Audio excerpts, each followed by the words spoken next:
नमस्कार विद्यार्थी मित्रांनो, Indian polity by V K Shinde या यूट्यूब चॅनलमध्ये आपलं स्वागत आहे. आज आपण पुन्हा एकदा राज्यसेवा मुख्य परीक्षा 2025 सेशनातून मार्गदर्शन या ठिकाणी घेणार आहोत. या आधीसुद्धा राज्यसेवा मुख्य परीक्षा 2025 सेशनातून एक प्रकारे विभिन्न व्हिडिओज जे काही ते आपले यूट्यूब चॅनलवर पडलेले आहेत. मग ते आन्सर रायटिंगशी संबंधित असोत किंवा वैकल्पिक विषय किंवा GS2च्या रचने मार्गदर्शन असो किंवा उत्तर लेखनामध्ये असणारी शब्दमर्यादा या रचने असणारा व्हिडिओ असो. आपल्याला माहीत असेल की या ठिकाणी नुकतंच आपल्याकडे महाराष्ट्र लोकसेवा आयोगाने राज्यसेवा पूर्व परीक्षा 2025 सेशनातून असणारी जी काही जाहिरात आहे ती जाहिरात या ठिकाणी एक प्रकारे प्रकाशित केलेली आहे आणि आगामी कालखंडात आपल्याकडे 28 सप्टेंबर 2025 अंतर्गत एक प्रकारे ही राज्यसेवा पूर्व परीक्षा 2025 जी आहे ती संपन्न होणार आहे. पण बहुतांश विद्यार्थ्यांना या ठिकाणी आता एक महत्त्वपूर्ण काळजी लागलेली आहे किंवा एक प्रकारे महत्त्वपूर्ण अशी चिंता लागलेली आहे. ती म्हणजे कोणती? तर आगामी राज्यसेवा मुख्य परीक्षा 2025 जी आहे ती वर्णनात्मक स्वरूपात होणार आहे किंवा डिस्क्रिप्टिव्ह स्वरूपात होणार आहे आणि मग त्यामुळे या ठिकाणी अशा या राज्यसेवा मुख्य परीक्षा 2025चा वर्णनात्मक स्तरावर किंवा डिस्क्रिप्टिव्ह स्तरावर नेमका कसा अभ्यास करायचा हा मोठा यक्ष प्रश्न जो आहे तो अनेक महाराष्ट्रातल्या विद्यार्थ्यांसमोर उभा आहे. आणि म्हणून त्यामुळे आज आपण या ठिकाणी या राज्यसेवा मुख्य परीक्षा 2025 सेशनातून असणारी जी काही GS2च्या पेपर सेशनातून अभ्यासक्रमाचं विश्लेषण जे काय ते घेऊन आहोत. मित्रांनो, मागच्या काही दिवसांपासून म्हणजे जेव्हापासून या ठिकाणी राज्यसेवा पूर्व परीक्षा 2025ची जाहिरात प्रकाशित झालेली आहे तेव्हापासून अनेक यूट्यूब चॅनलवर की जे स्पर्धा परीक्षांशी संबंधित यूट्यूब चॅनल आहेत त्या अनेक यूट्यूब चॅनलवर अनेक आपल्या महाराष्ट्रातल्या तमाम तयारी करणाऱ्या विद्यार्थ्यांना वेगवेगळ्या स्वरूपात मार्गदर्शन केलं गेलेलं आहे. किंवा या परीक्षेचं नियोजन कसं करायचं, तयारी कशी करायची, स्ट्रॅटेजी कशी आखायची, मुख्य परीक्षेला कसं सामोरं जायचं, मुख्य परीक्षेच्या एकंदरीत सिलेबसचं नियोजन नेमकं कसं करायचं, अशा अनेक दृष्टिकोनातून या ठिकाणी वेगवेगळ्या प्रकारची व्हिडिओज मी यूट्यूबवर पाहिलेले आहेत. तर त्यामुळे या ठिकाणी बहुतांश मुलांच्या मनामध्ये, बहुतांश विद्यार्थ्यांच्या मनामध्ये एक संभ्रम जो आहे तो वाढण्याची शक्यता नाकारता येऊ शकत नाही. का तर या ठिकाणी बहुतांश विद्यार्थ्यांना असंही वाटत होतं किंवा कुठेतरी शेवटची आशा अशी वाटत होती की 2025ची राज्यसेवा पूर्व परीक्षा किंवा मुख्य परीक्षा ही पुन्हा एकदा मागच्या 2 वर्षांप्रमाणेच ऑब्जेक्टिव्ह स्वरूपातच होईल की काय, कारण की मध्ये आंदोलनासंबंधीचा सुद्धा प्रश्न जो आहे तो उपस्थित केला जात होता. पण शेवटी आयोगाने म्हटल्याप्रमाणे किंवा आयोगाने स्पष्ट केल्याप्रमाणे या ठिकाणी 2025ची ही जी काही एक्झाम आहे ती मुख्य परीक्षेच्या पातळीवर डिस्क्रिप्टिव्ह होणार आहे, वर्णनात्मक होणार आहे. त्यामुळे कोणत्याही प्रकारच्या मुलांच्या मनामध्ये असणारा हा जो काही प्रश्न आहे किंवा भ्रम जो आहे किंवा एक प्रकारे पुन्हा एकदा ऑब्जेक्टिव्ह स्वरूप राहणार की काय, तर हा पूर्णपणाने भ्रम जो आहे तो आता मिटलेला आहे. आणि आता आपल्याला सर्वांनाच या ठिकाणी राज्यसेवेची जर तयारी करायची असेल विशेषतः मुख्य परीक्षे दृष्टीने तर ती वर्णनात्मक स्वरूपातच करावी लागेल, याबाबत काही दुमत नाही आहे.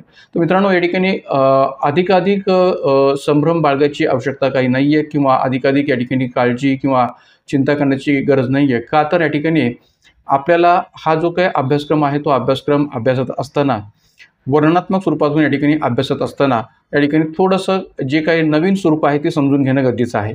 या नवीन स्वरूपाला समजून घेण्याच्या दृष्टीने मुख्यतः जर भाग कोणता असेल तर उत्तरलेखन नेमकं कसं असावं, उत्तरलेखनामध्ये शब्दमर्यादेचं भान कसं ठेवलं पाहिजे, आपलं उत्तरलेखन नेमकं कोणत्या घटकांच्या आधारावर आधारलेलं असावं, अशा अनेक बाबतीत आपल्याला जे काही प्रश्न आहेत ते या आधीसुद्धा मी या ठिकाणी आपल्या यूट्यूबच्या व्हिडिओच्या माध्यमातून सांगितलेले आहेत. आता आपण या नंतरच्या भागामध्ये किंवा यानंतरच्या अनेक यूट्यूब व्हिडिओमध्ये प्रत्यक्ष प्रश्न आणि प्रश्नाचं उत्तर कसं लिहिलं जातं या दृष्टीने अनेक नमुना प्रश्न उत्तरांची चर्चा जी काही ती घेणार आहोत.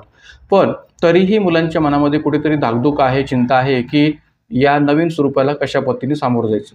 तर मित्रांनो, एक लक्षात घ्या, कोणताही GSचा पेपर असो नाही तर कोणताही वैकल्पिक विषयाचा पेपर असो, या सर्व प्रकारच्या पेपर्सना सामोरं जात असताना जो काही अभ्यासक्रम आहे तो अभ्यासक्रम जोपर्यंत तुम्ही योग्य पद्धतीने समजून घेणार नाहीत, योग्य पद्धतीने तो अभ्यासणार नाहीत, तोपर्यंत याबाबतचं जी काही तयारी आहे ती तयारी नेमकी कशी करायची हे आपल्याला लक्षात येऊ शकणार नाही. म्हणून त्यामुळे आपण या ठिकाणी आज GS2चा जो काही आपला राज्यवस्थेशी संबंधित असणारा अभ्यासक्रम आहे तो पूर्णतः या ठिकाणी विश्लेषणाच्या पातळीवर समजून घेणार आहोत की जेणेकरून या अभ्यासक्रमाचा किंवा या GS2च्या पेपरचा अभ्यास करत असताना कोणत्या घटकांचा आणि कोणत्या उपघटकांचा विचार आपल्याला करावा लागेल या दृष्टीने संबंधित जी काही चर्चा आहे ती आज आपण थोडी विस्तृत पद्धतीने घेऊन आहोत. त्यामुळे पूर्ण व्हिडिओ शेवटपर्यंत पहा, का तर हा व्हिडिओ थोडासा लांबला जाईल.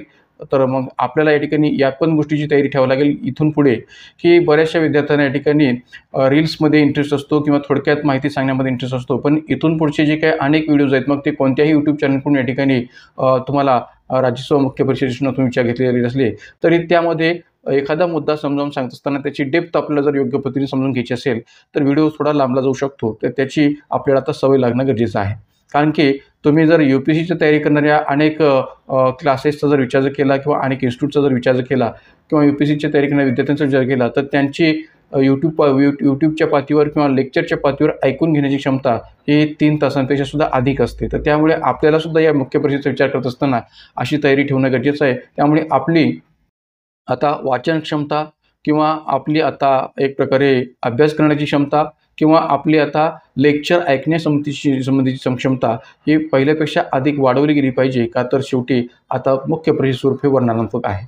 तर त्यामुळे या ठिकाणी इथं आणखीन एक महत्त्वाची गोष्ट मी सांगू इच्छितो ती म्हणजे कोणती, की लेखनाचा सराव आपल्याला आता अधिकाधिक करण्याची गरज आहे. जोपर्यंत तुम्ही लेखनाचा अधिकाधिक सराव करणार नाहीत, रोज या ठिकाणी काही ना काही प्रश्नाच्या अनुषंगाने किंवा एखाद्या घटकाच्या अनुषंगाने लिहून काढणार नाहीत आणि स्वतःच्या नोट्स तयार करणार नाहीत, तोपर्यंत या ठिकाणी आपण या मुख्य परीक्षेच्या पातळीवर पूर्ण अर्थाने पात्र होऊ असं म्हणायला जागा उरत नाही. त्यामुळे या ठिकाणी एक लक्षात घ्या की आपला लिखाणाचा सराव आता वरचेवर अधिकाधिक वाढला पाहिजे.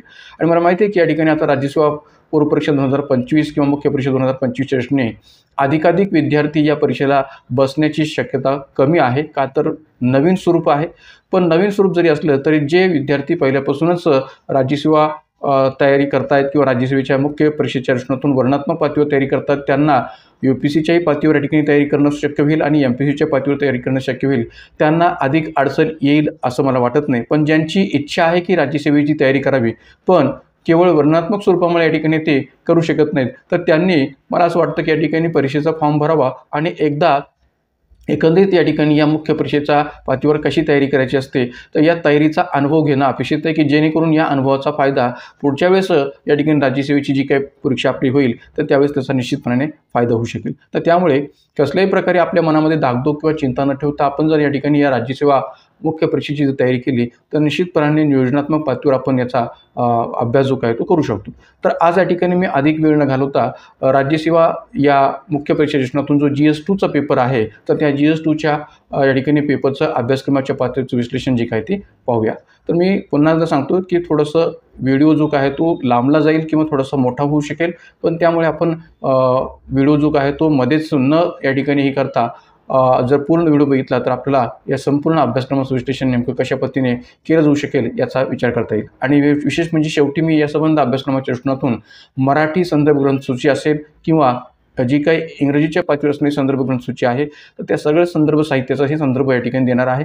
त्यामुळे हा व्हिडिओ पूर्ण पातळीवर आपण पाहण्याचा विचार करावा. आणि विशेष म्हणजे मी पुन्हा एकदा आठवण करून देतो की जर का या ठिकाणी आपण 12th फेल हा UPSC बेसिसवर असणारा जर सिनेमा पाहिला असेल तर त्याच्यामध्ये सुद्धा एक सीन असा आहे की ज्याच्यामध्ये संबंधित व्यक्तीला किंवा त्या पिक्चरच्या हिरोला या ठिकाणी UPSCची तयारी करत असताना मेन्सच्या पातळीवर तयारी करत असताना जो काही त्याचा सिनियर असतो किंवा जो काही एक्सपर्ट असतो तो सांगत असतो की एक प्रकारे तो वेळ लावून स्वतःविषयी काहीतरी लिही. जर तो वेळ लावून या ठिकाणी विशिष्ट शब्द मर्यादेमध्ये जर ते लिहू शकला तर निश्चितपणाने तुला UPSCची ही मेन्स जी काही ती क्रॅक करता येऊ शकेल. त्यामुळे आपण सुद्धा या दृष्टीने वेळ लावून जर प्रश्नांच्या पातळीवर उत्तरं सोडण्याचा प्रयत्न केला आणि विशिष्ट शब्द मर्यादेमध्ये तो उत्तर सोडण्याचा प्रयत्न केला तर ही परीक्षा आपल्याला अधिक अवघड वाटणार नाही आहे. त्यामुळे अशा अनेक गोष्टींचा संदर्भ जो काय तो आपण विचार घेणं गरजेचं आहे. तर आज आपण या ठिकाणी राज्यसेवा GS2च्या माध्यमातून अभ्यासक्रमाच्या विश्लेषणाचा जेव्हा आपण विचार करू तेव्हा आपल्याकडे जे काही MPSCने अभ्यासक्रम दिलेला आहे UPSCच्या आधारावरच दिलेला आहे. UPSCच्या पातळीवरचा जशाच तसा अभ्यासक्रम आपल्या MPSCने सुद्धा GS2चा असो किंवा इतर GSचा असो किंवा वैकल्पिक विषयांचा असो तो स्वीकारलेला आहे.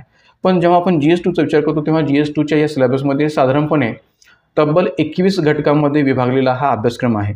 आपण या ठिकाणी जर अभ्यासक्रम पाहिला असेल तर निश्चितपणे आपल्या लक्षात येईल की तब्बल 21 घटकांमध्ये हा अभ्यासक्रम विभागलेला आहे.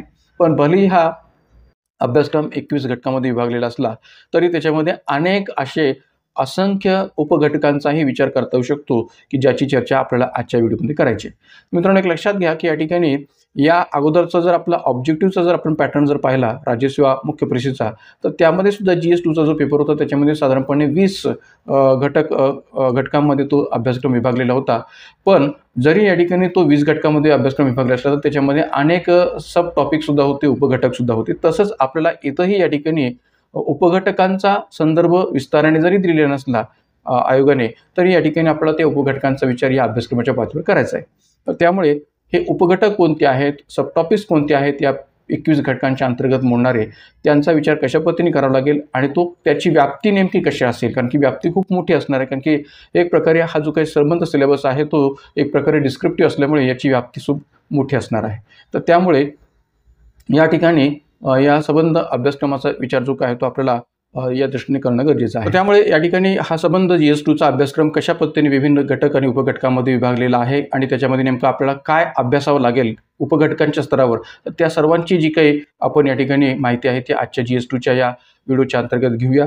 तर पहा, मी या ठिकाणी पहिल्यांदा जो उल्लेख केलेला आहे तो पहिल्या घटकाचा GS2च्या अभ्यासक्रमाच्या अंतर्गतला, तो म्हणजे कोणता, तर भारतीय संविधान, ऐतिहासिक पार्श्वभूमी, उत्क्रांती, वैशिष्ट्ये, सुधारणा, महत्त्वपूर्ण तरतुदी आणि मूलभूत संरचना. अशा पद्धतीने या ठिकाणी हा पहिला घटक जो काय तो या सिलेबसमध्ये दिला गेलेला आहे. तर एकंदरीत या पूर्ण घटकाचा जर विचार केला त्याच्यामध्ये ऐतिहासिक पार्श्वभूमी कशाची, भारतीय संविधानाची, उत्क्रांती, वैशिष्ट्ये, सुधारणा, महत्त्वपूर्ण तरतुदी आणि मूलभूत संरचना अशा अनेक गोष्टींचा संदर्भ जो काय तो पाहायला मिळतो. तर या ठिकाणी जेव्हा आपण याची उपघटकांच्या पातळीवर चर्चा करू तर तिथं आपल्याला असं सांगता येऊ शकेल की जी काही ऐतिहासिक पार्श्वभूमी आहे किंवा उत्क्रांती जेव्हा आपण विचार करतो तेव्हा त्याच्यामध्ये साधारणपणे रेग्युलेटिंग ॲक्ट 1773 पासून 1947च्या भारत स्वातंत्र्य कायद्यापर्यंतचा संबंध जो काही इतिहास आहे तो आपल्याला अभ्यासणं अपेक्षित आहे किंवा हे संबंध कायदे आपल्याला अभ्यासणं अपेक्षित आहे की जेणेकरून आपल्याला संविधान निर्मितीमध्ये या ब्रिटिशकालीन कायद्यांचा कसा प्रभाव भारताच्या राज्यघटनेवर पडलेला दिसून येतो याची प्रचिती येऊ शकेल. एवढंच नव्हे तर संविधान नेमकं कशा पद्धतीने तयार केलं गेलं, संविधानाच्या निर्मितीमध्ये संविधान सभेचा असणारा जो रोल आहे तो कसा राहिलेला आहे, त्याचबरोबर संविधानाच्या निर्मितीमध्ये असणारा उद्दिष्टांचा ठराव की जो पंडित जवाहरलाल नेहरूंच्या माध्यमातून मांडला गेलेला होता, तर त्या उद्दिष्टांच्या ठरावावर आधारित असणारी भारताची राज्यघटनेची प्रस्तावना असेल किंवा एक प्रकारे या ठिकाणी या संविधान सभेचं संपूर्ण चाललेलं कामकाज असेल, तर या सगळ्याच पातळीवर या ठिकाणी ऐतिहासिक पार्श्वभूमी आणि उत्क्रांतीचा विचार जो काय तो आपल्याला करावा लागेल आणि यावर आधारितसुद्धा आपला वर्णनात्मक स्वरूपात प्रश्न विचारायला MPSCला वाव आहे. एवढंच नव्हे तर जेव्हा आपण वैशिष्ट्यांचा विचार करतो तेव्हा भारतीय राज्यघटनेची जी काही महत्त्वपूर्ण वैशिष्ट्ये आहेत त्या महत्त्वपूर्ण वैशिष्ट्यांच्या दृष्टीतून सुद्धा अनेक वेगवेगळ्या प्रकारचे वर्णनात्मक स्वरूपातले प्रश्न आपल्याला विचारले जाऊ शकतील किंवा ज्यामध्ये लिखित संविधान, ताठर व लवचिक राज्यघटना, संघराज्य व एकात्मिक वैशिष्ट्ये, संसदीय शासनव्यवस्था, संसदीय शासनविरुद्ध अध्यक्षीय शासनव्यवस्थामधला फरक काय, अशा अनेक पातळीवर या ठिकाणी ही जी काही भारतीय राज्यघटनेची वेगवेगळी वैशिष्ट्ये आपल्याला पाहायला मिळतात, तर त्या अनुषंगाने सुद्धा आपल्याला MPSCला विचारायला वाव आहे. तर त्यामुळे एकंदरीत या ठिकाणी या संबंध वैशिष्ट्यांचा सुद्धा आपल्याला विचार करावा लागेल वर्णनात्मक स्वरूपात. त्याचबरोबर सुधारणांचा ज्यावेळेस आपण विचार करतो, विशेषतः घटनादुरुस्तींचा ज्यावेळेस आपण विचार करतो, तर घटनादुरुस्तीच्या अंतर्गत आपण या ठिकाणी या संबंध घटकांचा सुद्धा विचार करण्याची गरज आहे की आपल्याकडे जी काही घटनादुरुस्त्या वेगवेगळ्या पातळीवर घडलेल्या आहेत तर ती घटनादुरुस्ती करण्याची नेमकी पद्धत कशी आहे किंवा त्याचा आपल्याकडे संसदीय पातळीवर वापर कसा केला जातो, कायदा बनवण्याची जी प्रक्रिया आहे, कायदा बनवण्याची जी काही पद्धत आहे ज्याला आपण वैधानिक कार्यपद्धती असं म्हणू शकतो, तर ती नेमकी कशी आहे, तर त्याही बाबतीत या ठिकाणी प्रश्न विचारायला आयोगाला वाव आहे. तर त्यामुळे महत्त्वाच्या घटनादुरुस्त्या, त्यातील महत्त्वपूर्ण तरतुदी, विविध प्रकारच्या या एकत्रित घटनादुरुस्त्यांचा जो काही विचार आहे तो करत असताना साध्या बहुमताने होणारी एक प्रकारे दुरुस्ती असेल घटनेच्या पातळीवर किंवा कलम 368च्या पातळीवर जे काही दोन पद्धतींचा विचार केलेला आहे की विशेष बहुमताने होणारी घटनादुरुस्ती आणि विशेष बहुमत प्लस एक प्रकारे निम्म्या घटकराज्यांच्या विधिमंडळ मान्यतेने होणारी घटनादुरुस्ती, तर अशा या घटनादुरुस्तींच्या पातळीवरच्या असणाऱ्या बहुमतांचाही संदर्भ या ठिकाणी इथं महत्त्वाचा आहे. तर त्याही दृष्टीने वर्णनात्मक पातळीवर प्रश्न विचारायला वाव आहे. त्याचबरोबर महत्त्वाच्या तरतुदींचा ज्यावेळेस आपण विचार करतो तेव्हा या ठिकाणी भारतीय राज्यघटनेमध्ये ज्या काही अनेक संकल्पनांच्या पातळीवरचा विचार आहे तो आपल्याला इथं करणं अपेक्षित आहे की ज्यामध्ये भारतीय राज्यघटनेचा सरनामा असेल, सरनामाचं तत्त्वज्ञान असेल, प्रस्तावनेमागची भूमिका असेल, नागरिकत्वाबाबतचा मुद्दा असेल, संघ व त्याचे क्षेत्र असेल, मूलभूत हक्क, मार्गदर्शक तत्त्वे, मूलभूत कर्तव्ये, अशा सर्वच संकल्पनात्मक दृष्टिकोनातून वर्णनात्मक पातळीवर प्रश्न विचारायला आपलं वाव आहे. आता जनरली हा जो काही संबंध सिलेबस आहे तो तुम्ही गट ब गट क च्या पातळीतसुद्धा अभ्यासता, पूर्वपरीक्षेला अभ्यासता, मुख्य परीक्षेला अभ्यासता किंवा अगोदरच्या राज्यसेवेच्या ऑब्जेक्टिव्ह स्वरूपामध्ये सुद्धा आपण अभ्यासलेला आहे पूर्व आणि मुख्यच्या पातळीवर. पण या ठिकाणी जेव्हा आपण त्याचा अभ्यास करतोय तेव्हा इथं आपल्याला या ठिकाणी मुख्य परीक्षेच्या दृष्टिकोनातून अभ्यास करत असताना वर्णनात्मक पातळीवर करायचा आहे किंवा भारतीय राज्यघटनेच्या मूलभूत हक्कांच्या पातळीवरची जी काही वैशिष्ट्ये आहेत ती स्पष्ट करा की भारतीय राज्यघटनेमध्ये समाविष्ट असलेल्या मूलभूत हक्कांची वैशिष्ट्ये स्पष्ट करा किंवा भारतीय राज्यघटनेतील मूलभूत हक्क आणि मार्गदर्शकत्व यांच्यामधला फरक स्पष्ट करा. अशा वेगवेगळ्या पद्धतीने सुद्धा या ठिकाणी आपल्याला प्रश्न वर्णनात्मक पातळीवर विचारायला इथं वाव आहे. तर त्यामुळे हे संबंध तरतुदी किंवा या जे काही एक प्रकारे संकल्पना आहे त्यांचा वर्णनात्मक दृष्टिकोनातून आपला विचार या टॉपिकमध्ये किंवा घटकामध्ये करावा लागेल. त्याचबरोबर मूलभूत संरचना असं आपण जेव्हा म्हणतो तेव्हा मूलभूत संरचनेच्या पातळीसुद्धा महत्त्वपूर्ण कोणता घटक आपल्याला सांगता येऊ शकेल. तर जेव्हा आपल्याकडे केशवानंद भारती खटल्याच्या माध्यमातून या मूलभूत संरचनेचा विचार मांडला गेला किंवा मूलभूत चौकटीचा विचार मांडला गेला, तर त्याच वेळेस या ठिकाणी या संबंध खटल्याशी संबंधित जी काही पार्श्वभूमी आहे ती सुद्धा महत्त्वपूर्ण ठरते. त्यातल्या त्यात या ठिकाणी संविधानवाद, की संविधानवाद म्हणजे नेमकं काय, तर संविधानवाद म्हणजे संविधान पुरेसे असणे एवढंच प्रथम या ठिकाणी पुरेसे आहे अशातला भाग नाही आहे. तर त्या संविधानाच्या मर्यादांमध्ये सरकारने काम करणं आवश्यक असणं आहे हे देखील संविधानवादाच्या रचनेतून स्पष्ट करतील. कारण की संविधानवादाचा आणि मूलभूत संरचनेचा खूप जवळचा संबंध आहे, की संविधान असणं एवढ्यापुरतं या ठिकाणी असून चालणार नाही. तर त्या संविधानाचा अंमलबजावणी ज्या सरकारकडून केली जाते आहे तर सरकारने ती अंमलबजावणी करत असताना मर्यादामध्ये राहून करणं अपेक्षित आहे. संविधानाचं उल्लंघन करून जर ते वागत असतील किंवा संविधानाचं उल्लंघन करून जर ते या ठिकाणी आपली भूमिका ठेवत असतील तर तेही योग्य नाही आहे. आणि म्हणून संविधानाच्या मर्यादामध्ये सरकारने काम करणं अपेक्षित आहे हेच संविधानवाद या ठिकाणी स्पष्ट करतो. तर मूलभूत संरचनेच्या अंतर्गत या मुद्द्याला सुद्धा सर्वोच्च न्यायालयाने आपल्या विभिन्न खटल्यांच्या स्तरावर या ठिकाणी विचार घेतलेला आहे.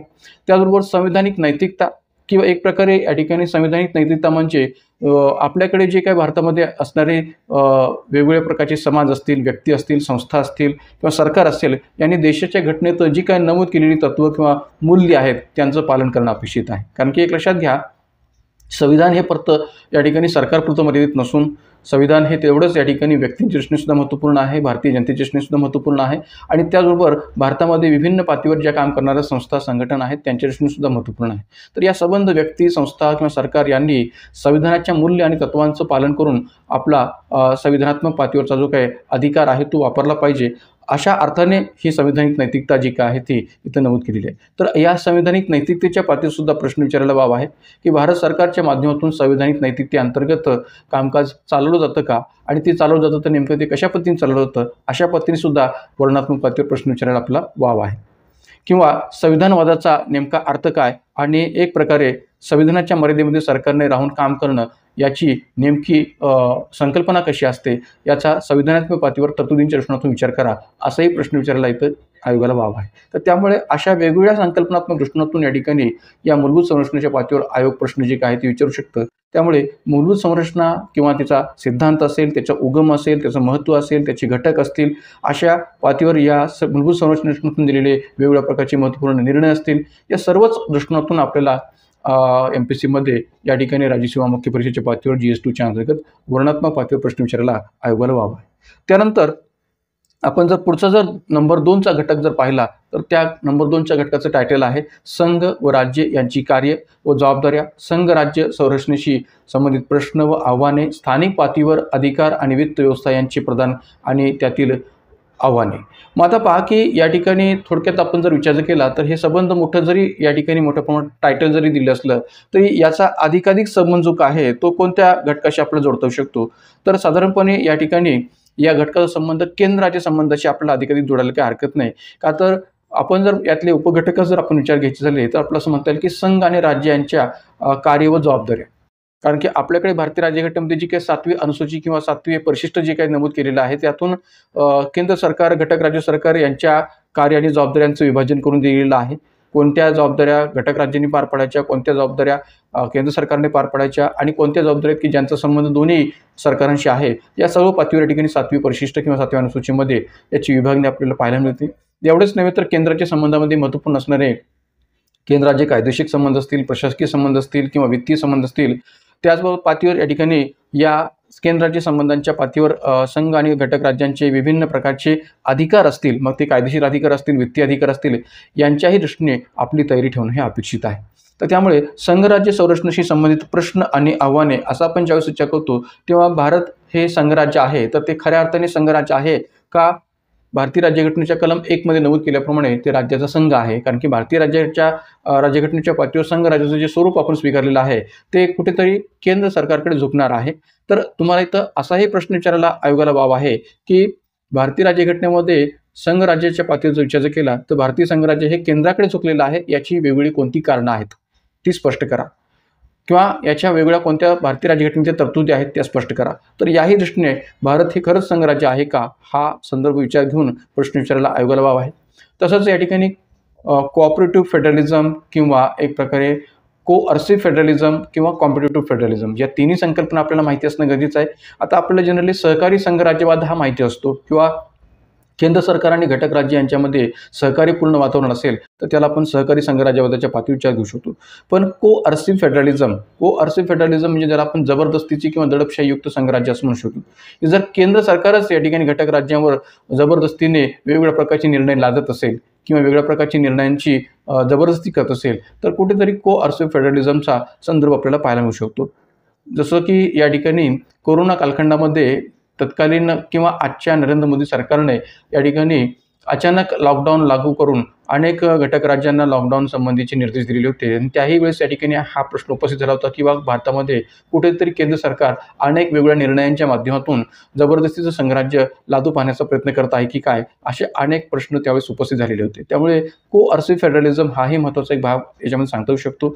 एवढंच नव्हे तर कॉम्पिटेटिव्ह फेडरलिझम की ज्याच्या पातळीवर या ठिकाणी घटक राज्यांमध्ये आर्थिक दृष्टिकोनातून सुद्धा स्पर्धात्मक वातावरण तयार करणं हे आपल्याला पाहायला मिळतं. जसं की जर GSTच्या पातळीवर अशा प्रकारचं कॉम्पिटेटिव्ह फेडरलिझम आपल्या भारतामध्ये तयार होत चाललेलं आहे असं म्हणायला वाव आहे.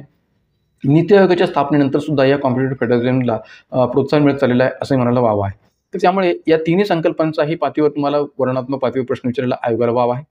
केंद्र राज्य संबंधाच्या पातळीवर कायदेशीर संबंध, प्रशासकीय संबंध, वित्तीय संबंध हे नेमके कसे आहेत, त्याच्या पातळीवर असणारी अधिकारांची विभागणी कशी आहे, विशेषतः GSTच्या बाबतच्या घटनावस्तूच्या माध्यमातून या ठिकाणी GSTच्या पातळीवरचे अधिकार नेमके घटक राज्य आणि केंद्र सरकारच्या स्तरावर कसे आहेत याचीही आपल्याला सखोल पद्धतीने इथं वर्णनात्मक दृष्टीकोनातून तयारी करायला लागेल. केंद्र राज्य संबंधातील कल म्हणजे आज पाहतो या ठिकाणी केंद्र राज्य संबंधांच्या पातळीवरची जी काही कल आहेत ती नेमके कसे राहिलेले आहेत की एक प्रकारे या ठिकाणी तो कल केंद्र सरकारचं घटक राज्यांवरचं वर्चस्व या दृष्टीने तो कल राहिलेला आहे का केंद्र आणि घटक राज्य यांच्यामध्ये सहकार्यपूर्ण वातावरणाच्या दृष्टीकोनातून तो कल राहिलेला आहे. या सर्व पातळीवरचे हे जे काही कल आहेत ते सुद्धा आपल्याला अभ्यासणं अपेक्षित आहे की जेणेकरून या ठिकाणी त्याबाबत सुद्धा प्रश्न आपल्याला विचारला जातो तो लिहिता यावा. त्याचबरोबर कलम 356 किंवा कलम 365च्या पातळीवर घटक राज्य दृष्टिकोनातून जी काही राष्ट्रपती राजवट विचार घेतली जाते तर त्याही बाबतचे आजपर्यंतचे अनुभव आणि त्या अनुभवांच्या आधारावर या ठिकाणी केंद्र सरकारचे घटक राज्यांशी असणारे संबंध हे कसे राहिलेले आहेत याचा आणीबाणीच्या दृष्टिकोनातून किंवा घटक राज्य राष्ट्रपतीच्या दृष्टिकोनातून जो काही संदर्भ आहे तो घ्या असंही विचारायला आयोगाला वाव आहे. त्याचबरोबर समवर्ती सूची, राज्यपाल नियुक्ती, राज्य निर्मिती, केंद्र योजना व समस्या, आंतरराज्य संबंधांच्या पातळीवर जलविवाद असेल, आंतरराज्य परिषद असेल, विभागीय परिषद असेल किंवा आंतरराज्य व्यापाराच्या दृष्टिकोनातून असणाऱ्या तरतुदी असतील तर या सर्वच पातळीवर या ठिकाणी एक प्रकारे वर्णनात्मक दृष्टिकोनातून आपला प्रश्न विचारला आयोगाला वाव आहे. तर त्यामुळे हे संबंध उपघटक सुद्धा आपण या टॉपिकमध्ये अभ्यासला पाहिजेत की जेणेकरून याच्यावर सुद्धा प्रश्न विचारला तर आपल्याला ते सोडवता येईल. त्याचबरोबर या ठिकाणी आणीबाणीविषयक ज्या काही विभिन्न तरतुदी आहेत मग त्या कलम 352 रचने असतील, कलम 360 रचने असतील किंवा कलम 356 रचने असतील तर या सर्व तरतुदी सुद्धा आपण वर्णनात्मक पातळीवर विचार घेतले पाहिजेत. विविध आयोग की ज्यामध्ये या ठिकाणी केंद्र राज्य संबंधांच्या पातळीवर ज्या काही महत्त्वपूर्ण आयोगांची स्थापना आपल्याकडे झालेली आहे जसं की सरकारी आयोग असेल किंवा राजमन्नार कमिशन असेल किंवा एक प्रकारे या ठिकाणी पुंछ आयोग असेल किंवा प्रथम प्रशासकीय सुधारणा आयोगांच्या दृष्टीने असेल किंवा दुसरा प्रशासकीय सुधारणा आयोग असेल तर असे अनेक आयोग की ज्या आयोगांनी केंद्राच्या संबंधांच्या पातळीवर विभिन्न प्रकारच्या शिफारशी सुचवलेल्या आहेत तर त्या शिफारशींच्या दृष्टीने सुद्धा आपली तयारी ही असणं अपेक्षित आहे. ऑब्जेक्टिव्ह बेसिसवर आपण ती तयारी ठेवतो पण डिस्क्रिप्टिव्ह बेसिसवर ठरत असताना त्या शिफारशी आपल्याला किमान तरी या ठिकाणी व्यवस्थित पद्धतीने शब्दमर्यादेच्या अंतर्गत लिहिणं हे अपेक्षित आहे, ते लिहिता आल्या पाहिजे. तर त्यामुळे सरकारी आयोगाने केंद्राच्या संबंधांच्या दृष्टीकोनातून कोणत्या शिफारशी केल्या होत्या किंवा पुंछ आयोगाने ज्या काही शिफारशी केल्या होत्या त्या नेमकं कशा होत्या किंवा दुसरा प्रशासकीय सुधारणा आयोगाने ज्या काही शिफारशी केंद्राच्या संबंधाने केलेल्या आहेत त्या योग्य होत्या का किंवा एक प्रकारे त्या केंद्राच्या संबंधाला सुधारण्याच्या दृष्टीने या ठिकाणी अधिकाधिक फायदेशीर ठरलेल्या आहेत का या सर्व पातळीवर या ठिकाणी आपली तयारी जी काय ती असणं गरजेचं आहे. त्याचबरोबर स्थानिक पातळीवर अधिकार, वित्त व्यवस्था यांचे प्रदान आणि त्यातील आव्हाने. मग आता पहा की याच्यामध्ये राज्य सरकारची नेमकी भूमिका कशी आहे म्हणजे केंद्राच्या संबंधाच्या पातळीवर जेव्हा आपण स्थानिक पातळीच्या दृष्टीने विचार करतो आणि अधिकारांच्या दृष्टीने विचार करतो, वित्त व्यवस्थेच्या दृष्टीने विचार करतो तर त्यावेळेस या ठिकाणी राज्य सरकारची भूमिका नेमकी कशी आहे. कारण की एक लक्षात घ्या, स्थानिक स्वराज्य संस्थांच्या पातळीवर सुद्धा राज्यांचं असणारे संबंध किंवा घटक राज्याचं असणारे घटक राज्य सरकारचे असणारे संबंध ही सुद्धा एक महत्त्वपूर्ण बाब आहे. जसं केंद्र राज्य संबंधामध्ये केंद्र आणि घटक राज्य यांच्यात संबंध महत्त्वाचे आहेत, तसं स्थानिक पातळीवर स्थानिक स्वराज्य संस्थांशी असणारी राज्य सरकारची भूमिका नेमकी कशी आहे ती पण महत्त्वाची आहे. त्यातल्या त्यात आर्थिक बाबतीत जेव्हा आपण चेक करतो तेव्हा 73 आणि 74 घटनासुचीच्या माध्यमातून ज्या राज्ययुक्त आयोगाची स्थापना केली गेलेली आहे, तर त्या राज्ययुक्त आयोगाच्या माध्यमातून सुद्धा राज्य सरकारचे घटक राज्य स्तरावर असणाऱ्या स्थानिक संस्थांशी नेमके संबंध कसे आहेत याही दृष्टीने आपल्याला तयारी ठेवणं अपेक्षित आहे. त्याचबरोबर 11वी आणि 12वी परिशिष्ट त्यातल्या विभिन्न ज्या काही जबाबदाऱ्या स्थानिक स्वराज्य संस्थांच्या सोपवल्या गेलेल्या आहेत. त्याचबरोबर पंचायत विकास निर्देशांक की जो आपल्याकडे दरवर्षी विचार घेतला जातो विभिन्न घटक राज्यांच्या पातळीवर. अप्रभावी कार्यक्षमतेची कारणे, त्यांची कामगिरी सुधारण्यासाठी कोणती पाऊल उचलावी लागेल. म्हणजे स्थानिक पातळीवर जी काही या ठिकाणी अकार्यक्षमता किंवा अप्रभावी कार्यक्षमता पाहायला मिळते, तर ती स्थानिक पातळीवरची कामगिरी सुधारण्यासाठी, स्थानिक स्वराज्य संस्थांची कामगिरी सुधारण्यासाठी नेमकी कोणती पाऊल उचलण्याची गरज आहे, त्या दृष्टीने सुद्धा आपल्याला प्रश्न विचारायला आयोगाला वावरतं. तर त्यामुळे हे संबंध घटक आपण या ठिकाणी या दृष्टीने अभ्यासले पाहिजेत. त्याचबरोबर विविध अंगांमधील अधिकारांची विभागणी, वाद निवारण यंत्रणा व संस्था. आता पहा की विविध अंगांमधील अधिकारांची विभागणी म्हटल्यानंतर ऑब्व्हियसली आपल्याला प्रश्न उत्पन्न करणं गरजेचं आहे की एक प्रकारे भारतामध्ये संबंध जे काही संविधान जे काही विचार घेतलेलं आहे ते 3 अंगांच्या स्तरावर या ठिकाणी काम करतं हे आपल्याला माहीत असेल. कायदे मंडळ, कार्यकारी मंडळ आणि न्यायमंडळ. तर अशा या सरकारच्या विविध अंगांची जी काही विभागणी आपल्याकडे केली गेली आहे, मग त्यामध्ये कायदे मंडळाचे कार्य आहे कायदे तयार करणारे, कार्यकारी मंडळाचं कार्य आहे कायद्याची अंमलबजावणी करण्याचं, आणि न्यायमंडळाचं कार्य आहे की जे या ठिकाणी एक प्रकारे घटनेचं संरक्षण करणं किंवा योग्य पद्धतीने या ठिकाणी कायद्यांची पातळीवर निर्मिती केली जाते की नाही या दृष्टीने नियंत्रण ठेवले. तर अशा या पातळीवर या ठिकाणी घटनेचं संरक्षण करणे असेल किंवा कायद्यांची अंमलबजावणी करणं असेल किंवा कायदे तयार करण्याची भूमिका असेल, तर या तिन्ही अंगांच्या पातळीवरची असणारी सत्तेची विभागणी जी आहे किंवा कार्याची जी विभागणी, अधिकार विभागणी जी काही आहे ती केलेली आहे. तर त्यामुळे सरकारच्या विविध अंगामधील अधिकारांची विभागणी आणि मग त्या ठिकाणी सत्ता विभागण्याचा सिद्धांत नेमका काय आहे. अमेरिकेच्या पातळीवर या ठिकाणी सत्ता विभागण्याचा सिद्धांत नेमका कशा पद्धतीने विचार घेतलेला आहे, भारताच्या पातळीवर तो नेमका सत्ता विभागण्याचा सिद्धांत कसा आहे.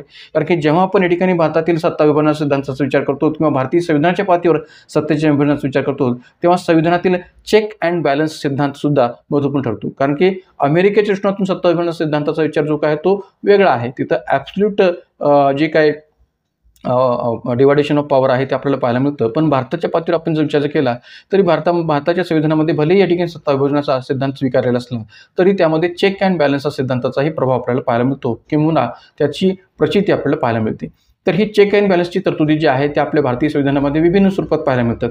कायदेमंडळ दृष्टिकोनातून जर आपण विचार केला तर संसदेचं सरकारवर किंवा कार्यकारी मंडळावर असणारं नियंत्रण असेल, मग वेगवेगळ्या आयुधांच्या किंवा तंत्रांच्या माध्यमातून जे काही अधिवेशन कालावधीमध्ये नियंत्रण ठेवलं जातं, मग ते प्रश्नोत्तरांचा तास असेल, स्थगन प्रस्ताव असेल, अशा विभिन्न प्रकारच्या आयुधांच्या माध्यमातून किंवा अविश्वास ठरावाच्या माध्यमातून ठेवलं जाणारं सरकारचं नियंत्रण असेल, तर संसदेचं सरकारवरचं नियंत्रण यातून चेक अँड बॅलन्स पाहायला मिळतो. किंवा एक प्रकारे संसदीय समित्यांच्या पातळीवरचा जो काही संदर्भ आहे त्याही माध्यमातून सरकारवर ठेवलं जाणारं नियंत्रण असेल तोही भाग आपल्याला सांगता येऊ शकेल.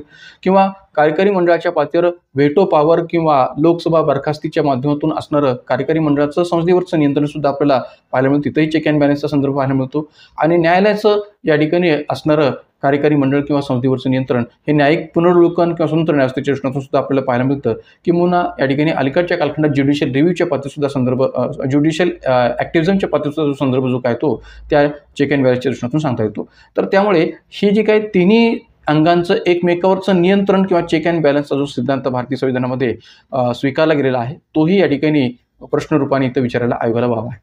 तर त्यामुळे या सर्व अर्थाने या ठिकाणी हा आपला अभ्यास असणं गरजेचं आहे. महत्त्वपूर्ण न्यायालयीन निर्णयसुद्धा या सत्ता विभाजनाच्या सिद्धांताच्या महत्त्वपूर्ण आहेत, तर त्याचाही विचार आपल्या याच्यामध्ये करावा लागेल. वाद निवारण यंत्रणा किंवा संस्थांच्या पातळीवर जर विचार केला तर आपल्याकडे विभिन्न प्रकारच्या वाद निवारण यंत्रणा म्हणून आपल्याला पाहायला मिळतात संविधानाच्या पातळीवर. मग त्यामध्ये या ठिकाणी वेगवेगळ्या 2 पातळीवर असणारे वाद असोत. म्हणजे आता एक प्रकारे या ठिकाणी लक्षात घ्या की वाद निवारण यंत्रणा किंवा वाद निवारणाची संकल्पना नेमकी काय आहे, त्याची गरज का आवश्यक आहे, तशा प्रकारच्या समस्या कोणत्या आहेत किंवा त्याची व्याप्ती कशी आहे, या सर्व अर्थाने सुद्धा आपली तयारी असली पाहिजे. माहितीचा अधिकार ही सुद्धा एक महत्त्वपूर्ण अशी वाद निवारण यंत्रणा सांगता येऊ शकेल. किंवा प्रशासकीय न्यायाधिकरणं किंवा इतर बाबीसंबंधीची न्यायाधिकरणं की ज्यांचा संदर्भ आपल्याला भारतीय राज्यघटनेमध्ये भाग 14च्या अंतर्गत कलम 323A आणि कलम 323B च्या स्तरावर पाहायला मिळतो. एवढंच नव्हे तर जललवाद हा प्रकार सुद्धा आपल्याला पाहायला मिळतो कलम 262 स्तरावर, किंवा हरित लवाद, राष्ट्रीय हरित लवाद ज्याच्या पातळीवर सुद्धा वाद निवारण यंत्रणा म्हणून संदर्भ जाते. जनहित याचिकांच्या माध्यमातून सुद्धा उच्च न्यायालय किंवा सर्वोच्च न्यायालयाच्या स्तरावर आपल्याकडे वादांचं निराकरण जे काही ते करण्याचा प्रयत्न केला जातो. जलदगती न्यायालयांच्या माध्यमातून लोक न्यायालय, लोक अदालत अशा अनेक प्रकारच्या वाद निवारण यंत्रणा सुद्धा भारतामध्ये आपल्याला पाहायला मिळतात. त्याचबरोबर या ठिकाणी नॅशनल लीगल सर्व्हिस अथॉरिटी, ज्याला आपण नालसा असं म्हणू शकतो, की जी राष्ट्रीय स्तरावर कायदेशीर सहाय्य कार्यक्रमांच्या अंमलबजावणीवर देखरेख व मूल्यमापन करणारी यंत्रणा आहे. म्हणजे आपल्याकडे भारतीय राज्यघटनेच्या अंतर्गत कलम 39A मार्गदर्शक तत्वामध्ये जे काही नमूद केलेले 42व्या घटनानुसार, तर त्यामध्ये काय केलेलं आहे, काय तरतूद आहे, तर मोफत एक प्रकारे कायदेशीर सहाय्य व सल्ला, समान न्याय आणि मोफत कायदेशीर सहाय्य व सल्ला. तर या समान न्याय आणि मोफत कायदेशीर सहाय्य व सल्ल्याची योग्य पद्धतीने अंमलबजावणी केली जाते का, कायदेशीर पातळीवर मोफत दृष्टीतून सर्व प्रकारचं सहकार्य केलं जातं का, या दृष्टीतून नॅशनल लीगल सर्व्हिस अथॉरिटी जी आहे, की जी राष्ट्रीय स्तरावर कायदेशीर सहाय्य कार्यक्रमांच्या अंमलबजावणीच्या दृष्टीतून देखरेख व मूल्यमापन करणारी यंत्रणा म्हणून काम करते. मग ती लोक अदालतच्या माध्यमातून केलं जाणारं कायदेशीर सहाय्य असेल किंवा इतर अनेक प्रकारच्या यंत्रणांच्या पातळीवर केलं जाणारं कायदेशीर सहाय्य असेल, तर त्या दृष्टीतून ही यंत्रणा या ठिकाणी काम करते. दुर्बल महिला विवाद निवारणाच्या दृष्टीतून सुद्धा आपल्याकडे ज्या काही यंत्रणा आहेत त्या दृष्टीने सुद्धा विचार आपल्याला करता येऊ शकेल. त्यानंतर चौथा घटक आहे भारतीय संविधानिक योजनेची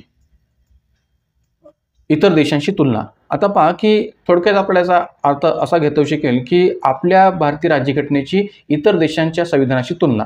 तर यामध्ये या ठिकाणी जेव्हा आपण विचार करतो तेव्हा मुख्यतः USA, UK, फ्रान्स आणि शेजारी देशांशी असणारी या ठिकाणी तुलना करून आपल्याला अभ्यास करणं हे अपेक्षित आहे. त्यातल्या त्या ठिकाणी भारतीय संविधानामध्ये ज्या अनेक देशांच्या माध्यमातून आपण संविधानिक स्रोत स्वीकारलेले आहेत, अनेक वैशिष्ट्ये आपण भारतीय संविधानामध्ये इतर देशांच्या राज्यघटनेच्या पातळीवर स्वीकारलेले आहेत, तर त्यातल्या त्यात ब्रिटनच्या राज्यघटनेशी आपल्याला अधिकाधिक तुलना करणं हे अपेक्षित आहे. का तर ब्रिटनच्या बहुतांश राज्यघटनेचा प्रभाव जो काही तो भारतीय संविधानावर आपल्याला पाहायला मिळतो, कारण की ब्रिटिशांनी भारतावर राज्य केलं होतं म्हणून. अमेरिकेच्याही संविधानाचा अनेक पातळीवर या ठिकाणी प्रभाव आपल्या भारतीय राज्यघटनेवर पाहायला मिळतो, फ्रान्सच्याही पाहायला मिळतो, रशियाच्याही पाहायला मिळतो. तर त्यामुळे मुख्यतः जर आपण विचार केला तर फ्रान्स, UK किंवा USAच्या राज्यघटनांच्या दृष्टीतून आपल्याला भारतीय संविधानाचा तुलनात्मक पातळीवर अभ्यास जो आहे तो इथं करणं अपेक्षित आहे, कारण की त्या दृष्टीने सुद्धा आपल्याला इथं तुलनात्मक पातळीवर प्रश्न विचारला जाऊ शकतो की भारतीय संविधानातील असणारी स्वतंत्र न्यायव्यवस्थेची संकल्पना आणि अमेरिकेच्या पातळीवरची स्वतंत्र न्यायव्यवस्थेची संकल्पना यामध्ये साम्य किंवा फरक या दृष्टीतून काय आपल्याला सांगता येऊ शकेल, किंवा एक प्रकारे भारताच्या अंतर्गत असणारी संसदीय शासन प्रणाली आणि ब्रिटनची संसदीय शासन प्रणाली यामध्ये जर आपण पाहिलं तर ब्रिटनमध्ये संसद सार्वभौम आहे पण भारतामध्ये संसद सार्वभौम नाही आहे. तर या दृष्टीने तुलना करून या ठिकाणी या संसदीय लोकशाहीचा विचार करा असे प्रश्न विचारला व्हावा आहे. तर त्यामुळे अशा अनेक पातळीवर आपण ही जी काही तुलना आहे ते इथं या देशांशी करून या संविधानिक पातळीवरच्या तुलनेचा विचार जो काय तो प्रश्नरूपाने करणं गरजेचं आहे.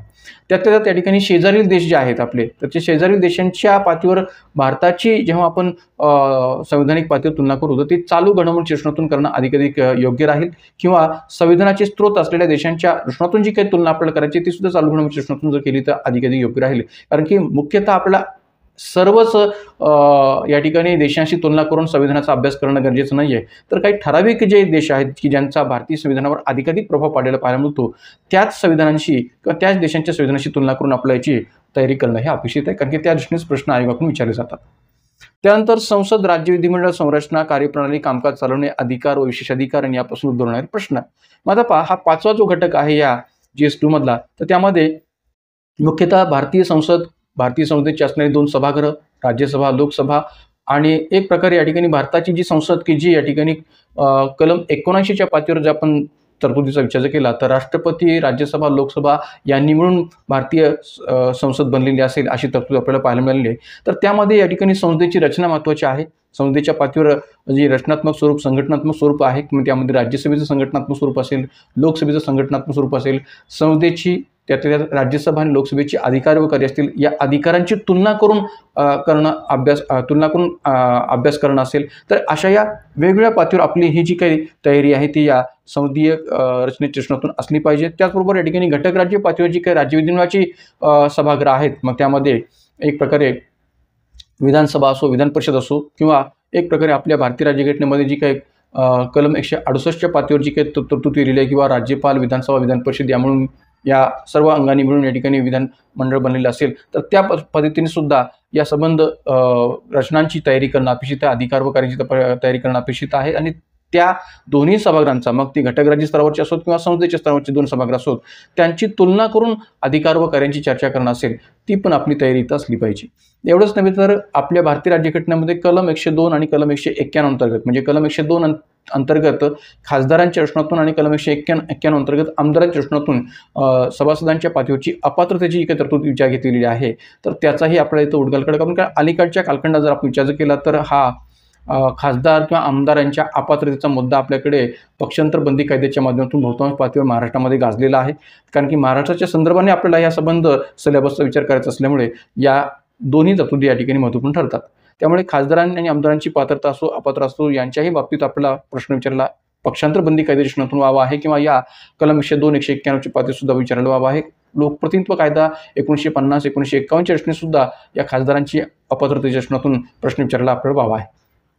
त्याचबरोबर वैधानिक कार्यपद्धती, संसदेची अधिवेशने, कायदा या वैधानिक कार्यपद्धतीच्या अंतर्गतच कायदा बनवण्याची प्रक्रिया असेल, संसद व राज्य विधिमंडळाचे पीठासीन अधिकारी की ज्यामध्ये एक प्रकारे लोकसभा अध्यक्ष असतील, राज्यसभा सभापती असतील, संसदेचं कामकाज असेल, संसदेचे प्रस्ताव आणि ठराव, अधिकार आणि विशेष अधिकार की जे संसद आणि राज्य विधिमंडळाचे असतात, संसदेच्या पातळीवर चालणारी अंदाजपत्रकीय कार्यवाही असेल किंवा आर्थिक कार्यवाही असेल की जी धनविधेयक किंवा वित्त विधेयकाच्या स्वरूपात चालते, आणि त्याचबरोबर लोकसभा आणि राज्यसभा यांची संघटनात्मक पातळीवर किंवा रचनेच्या पातळीवरची असणारी तुलना असेल किंवा अधिकार व कार्यांच्या पातळीवरची तुलना असेल, विधानसभा विधान परिषदेची सुद्धा तुलना असेल, संसदेतील असणारं महिला आरक्षण किंवा अनुसूचित जातींमधील असणारं आरक्षण असेल, विशेषतः 106व्या घटनादुरुस्तीच्या माध्यमातून महिलांना जे काय आरक्षण या लोकसभेच्या आणि विधानसभेच्या पातळीवर देऊ केले गेलेलं आहे, त्याही दृष्टीतून आगामी कालखंडात आपल्याला निश्चितपणाने विस्तृत वर्णनात्मक पातळीवर प्रश्न विचारायला आयोगाला वाव असणार आहे. त्यामुळे या सर्व घटकांचा विचार आपल्याला त्याच्यामध्ये करावा लागेल. त्याचबरोबर संसदीय समित्या आणि अलीकडच्या कालखंडामध्ये विशेषतः मागच्या 25 वर्षाच्या कालखंडामध्ये आपण विचार केला तर न्यायालयीन पातळीवर वाढत चाललेली सक्रियता आणि न्यायालयाच्या वाढत जाणाऱ्या सक्रियतेमुळे संसद आणि सरकारच्या कार्यामध्ये होत असलेला हस्तक्षेप या दृष्टीतून सुद्धा प्रश्न विचारायला आयोगाला व्हावा आहे.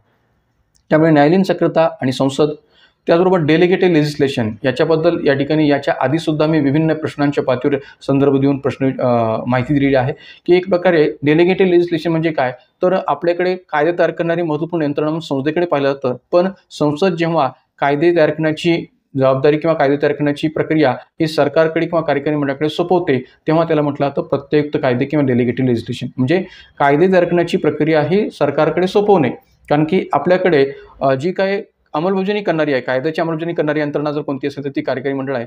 तर कायद्याच्या अंमलबजावणीचे नियम, मी काय म्हणतोय, कायद्याच्या अंमलबजावणीचे नियम तयार करत असताना कार्यकारी मंडळाचा जो काही रोल आहे तो खूप महत्त्वपूर्ण असतो. तर त्यामुळे या ठिकाणी कार्यकारी मंडळ की ज्याच्याकडून कायद्याची अंमलबजावणी केली जाते, तर अशा या कायद्याच्या अंमलबजावणीचे नियम तयार करण्याच्या प्रक्रियेमध्ये प्रत्ययुक्त कायदे किंवा डेलिगेटेड लेजिस्लेशन या प्रोसेसचा महत्त्वपूर्ण सहभाग असतो. तर त्यामुळे याही दृष्टीतून MPSCला वर्णनात्मक पातळीवर प्रश्न विचारायला आयोगाला वाव आहे. त्यानंतर 6वा घटक जो आहे तो काय आहे पहा, की कार्यपालिका न्यायपालिका यांची रचना, संघटन, कार्य, सरकारची मंत्रालय, विभाग, दबाव गट, औपचारिक व अनौपचारिक संघ व त्यांची राज्यव्यवस्थेतील भूमिका. म्हणजे थोडक्यात काय, तर आपल्याकडे जे काही कार्यकारी मंडळ आहे, न्यायमंडळ आहे, यांची एकंदरीत रचनात्मक पातळीवरची जी काही चर्चा आहे ती याच्यामध्ये केली गेलेली आहे.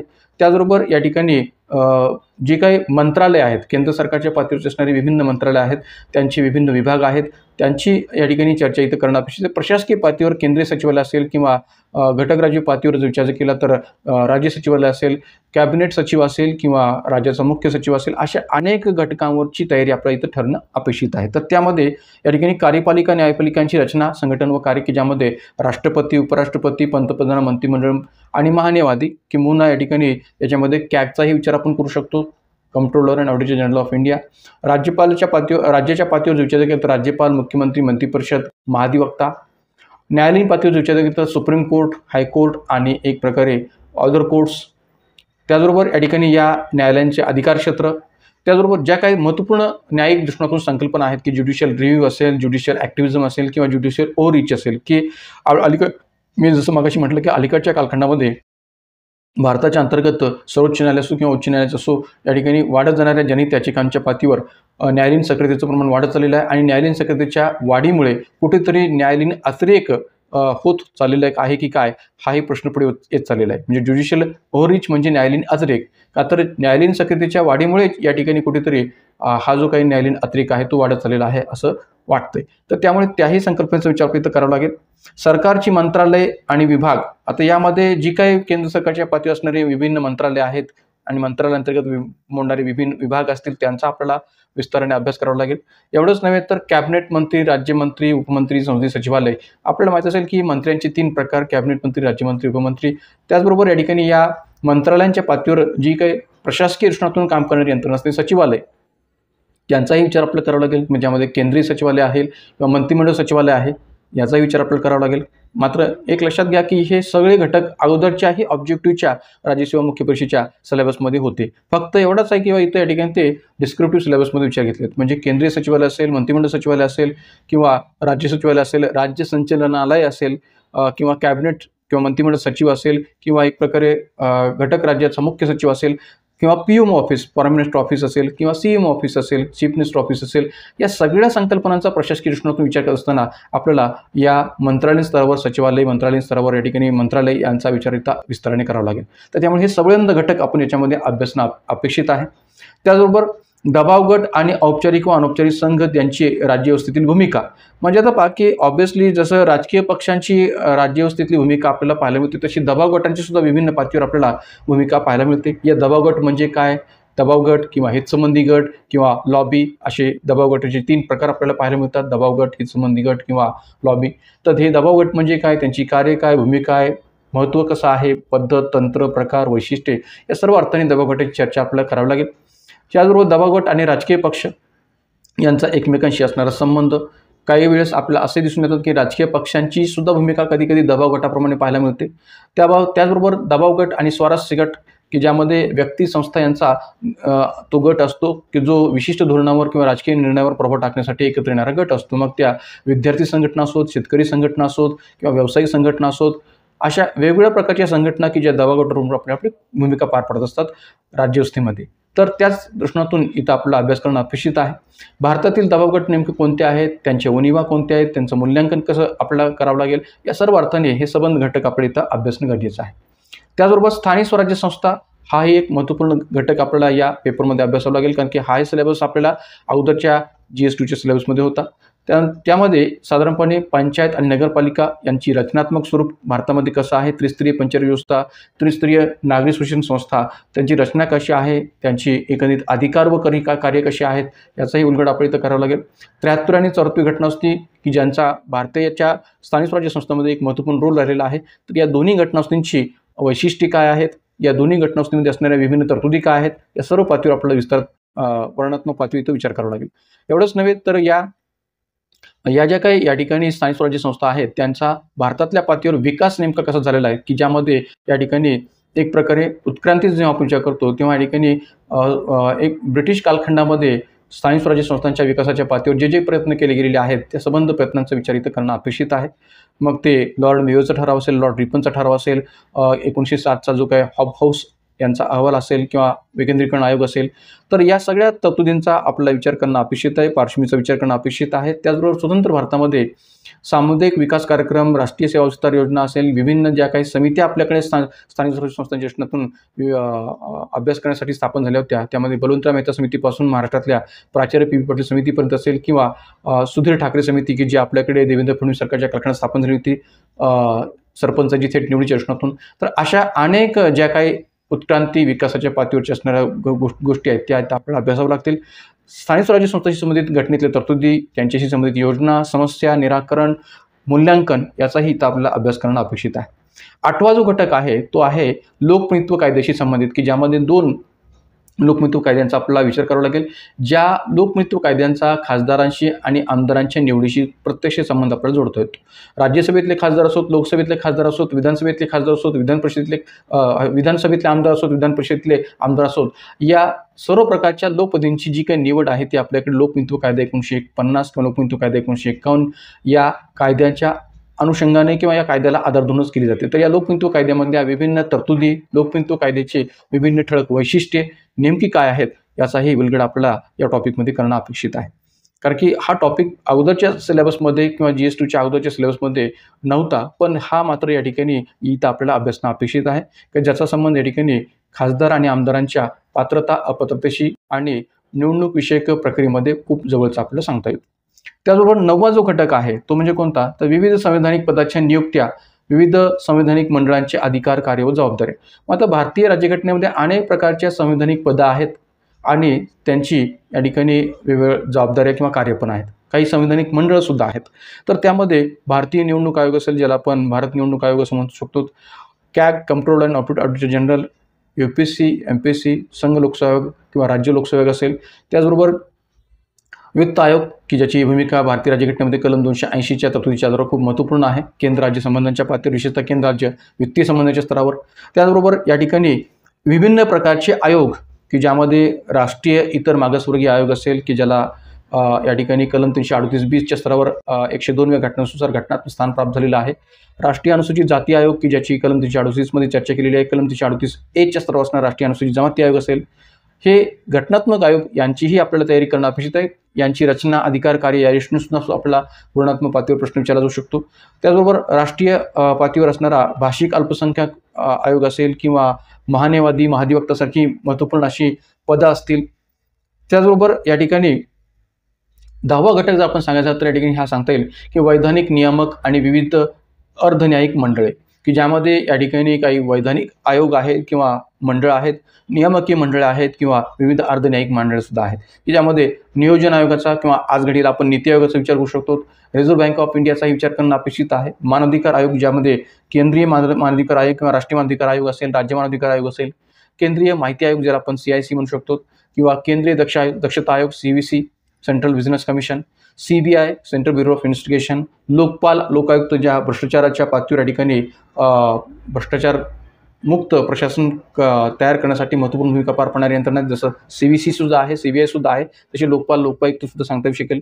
त्याचबरोबर विभिन्न प्रकारच्या आयोगांच्या अंतर्गत विचार जर करायचा झाला तर राष्ट्रीय महिला आयोग आहे, केंद्रीय प्रदूषण नियंत्रण बोर्ड आहे, भारतीय आंतरराष्ट्रीय जलमार्ग प्राधिकरण असेल, केंद्रीय भूजल प्राधिकरण असेल.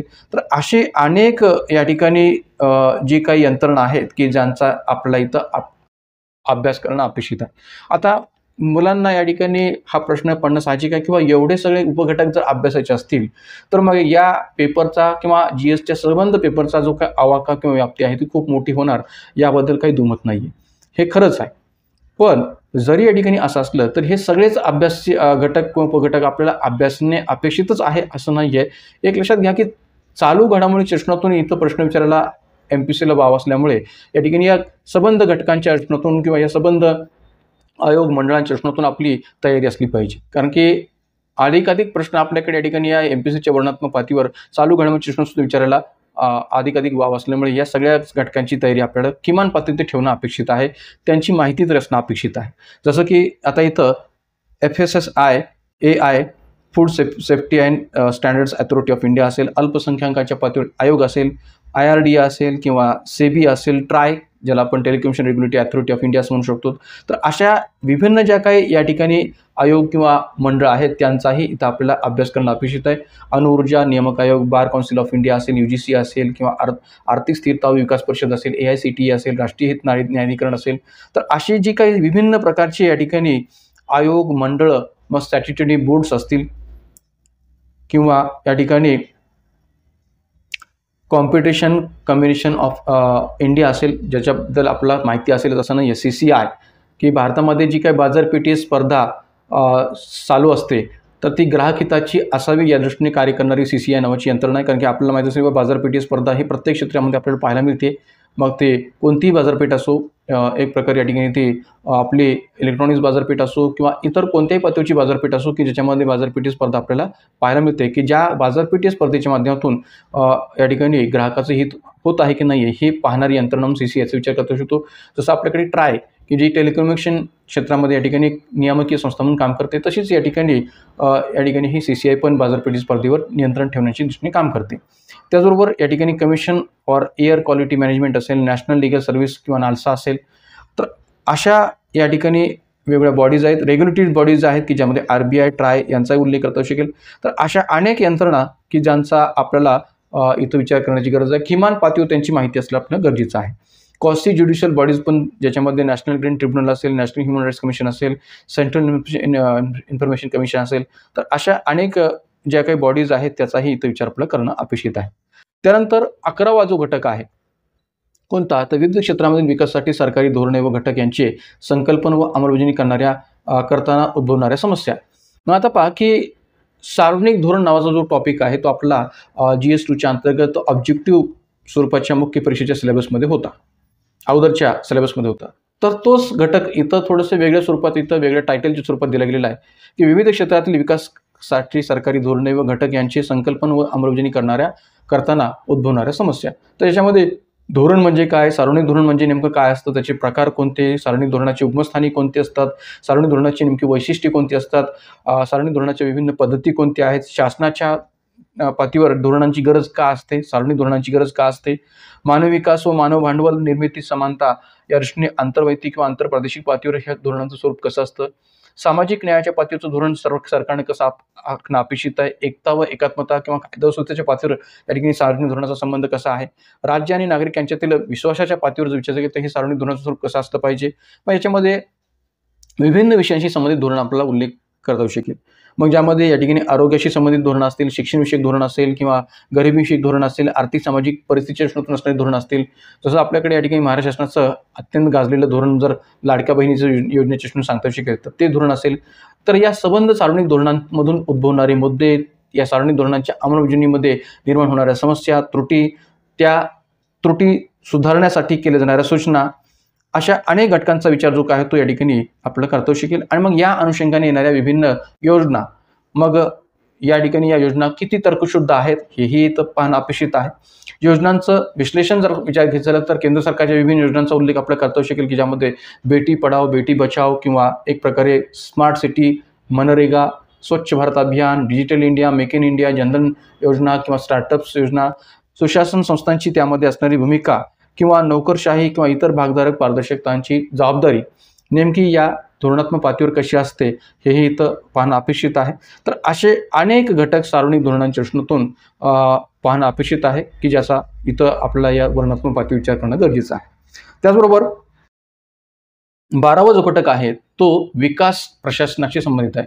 आता एक लक्षात घ्या की लोक प्रशासन हा वैकल्पिक विषय अभ्यासत असताना विकास प्रशासन नावाचा सुद्धा त्यामध्ये घटक आहे. तर या विकास प्रशासनाचा आणि या 12व्या घटकाचा निश्चितपणे जवळचा संबंध आपल्याला सांगता येऊ शकेल की विकास प्रक्रिया व विकास उद्योग, अशासकीय संघटना, स्वयंसहायता गट, विविध गट व संघ, देणगीदार, धर्मदाय संस्था, संस्थात्मक व इतर हित संबंधित व्यक्ती यांच्या भूमिका.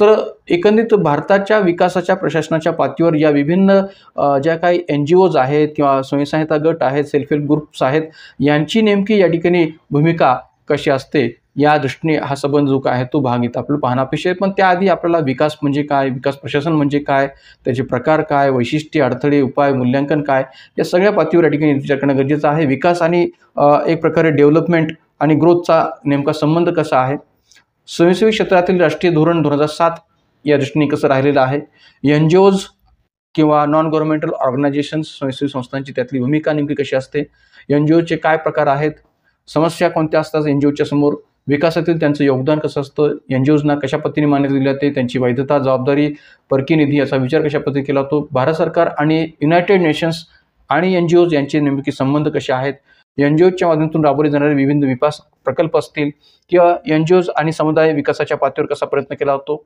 मुदत आणि पुनर्वसनामध्ये गुंतलेल्या NGOज, म्हणजे अनेक वेळा आपल्याकडे आपत्ती जेव्हा नैसर्गिक पातळीवर येत असते तर या नैसर्गिक आपत्तीमध्ये NGOजची असणारी भूमिका किंवा सहभाग नेमका कसा असतो, NGOजची दबाव गटांच्या पातळीवर भूमिका नेमकी कशी असते. कारण की बऱ्याच वेळा आपल्याकडे अनेक NGOज ज्या आहेत की ज्या एका विशिष्ट सामाजिक प्रश्नाच्या दृष्टीतून किंवा एखाद्यावर अन्याय झाला असेल तर त्याची जनहित याचिकेच्या पातळीवर भूमिका मांडून दबावगट म्हणून भूमिका पार पाडतात किंवा सेल्फ हेल्प ग्रुप्स, बचत गट ज्याला आपण म्हणू शकतो.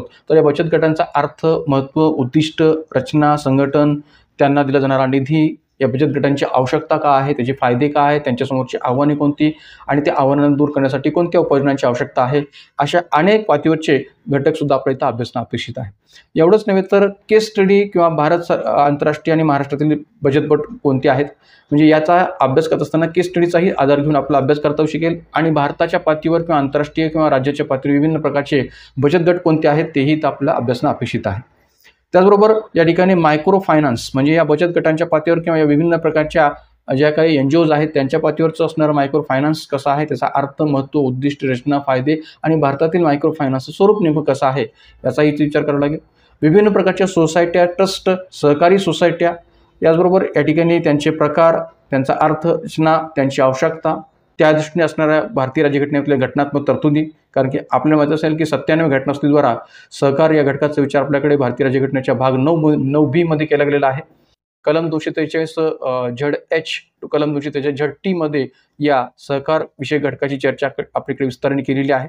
तर त्यामुळे या घटनात्मक तरतुदींच्या पातळीवर सुद्धा या सहकारी घटकाचा विचार करावा लागेल. सहकारविषयक विभिन्न धोरणं आपल्याकडे कशी राबवली गेलेली आहेत, सहकार क्षेत्रातल्या समस्या, त्यांची आव्हानं कोणती, सहकार क्षेत्र नेमकं कसं विकसित होत गेलेलं आहे, धार्मिक पातळीवरची देणगी सरकार कशा पद्धतीने विचार घेतली जाते, सहकारी संस्थांचा जेव्हा आपण विचार करतो तेव्हा महाराष्ट्रातल्या सहकारी संस्था, वेगवेगळ्या सहकारी संस्था असोत, मग त्या बँकिंग दृष्टिकोनातून असोत किंवा साखर कारखान्याच्या दृष्टिकोनातून असोत किंवा इतर दूध उत्पादनाच्या पातळीवरच्या सहकारी संस्था असोत, जसं गुजरातमधली असणारी अमूल ही एक सहकारी संस्था म्हणून सांगता येऊ शकेल. तर हे सहकारी क्षेत्र भारतामध्ये कसं विकसित होत गेलेलं आहे याही दृष्टीने आपल्याला विस्ताराने अभ्यास करणं अपेक्षित आहे.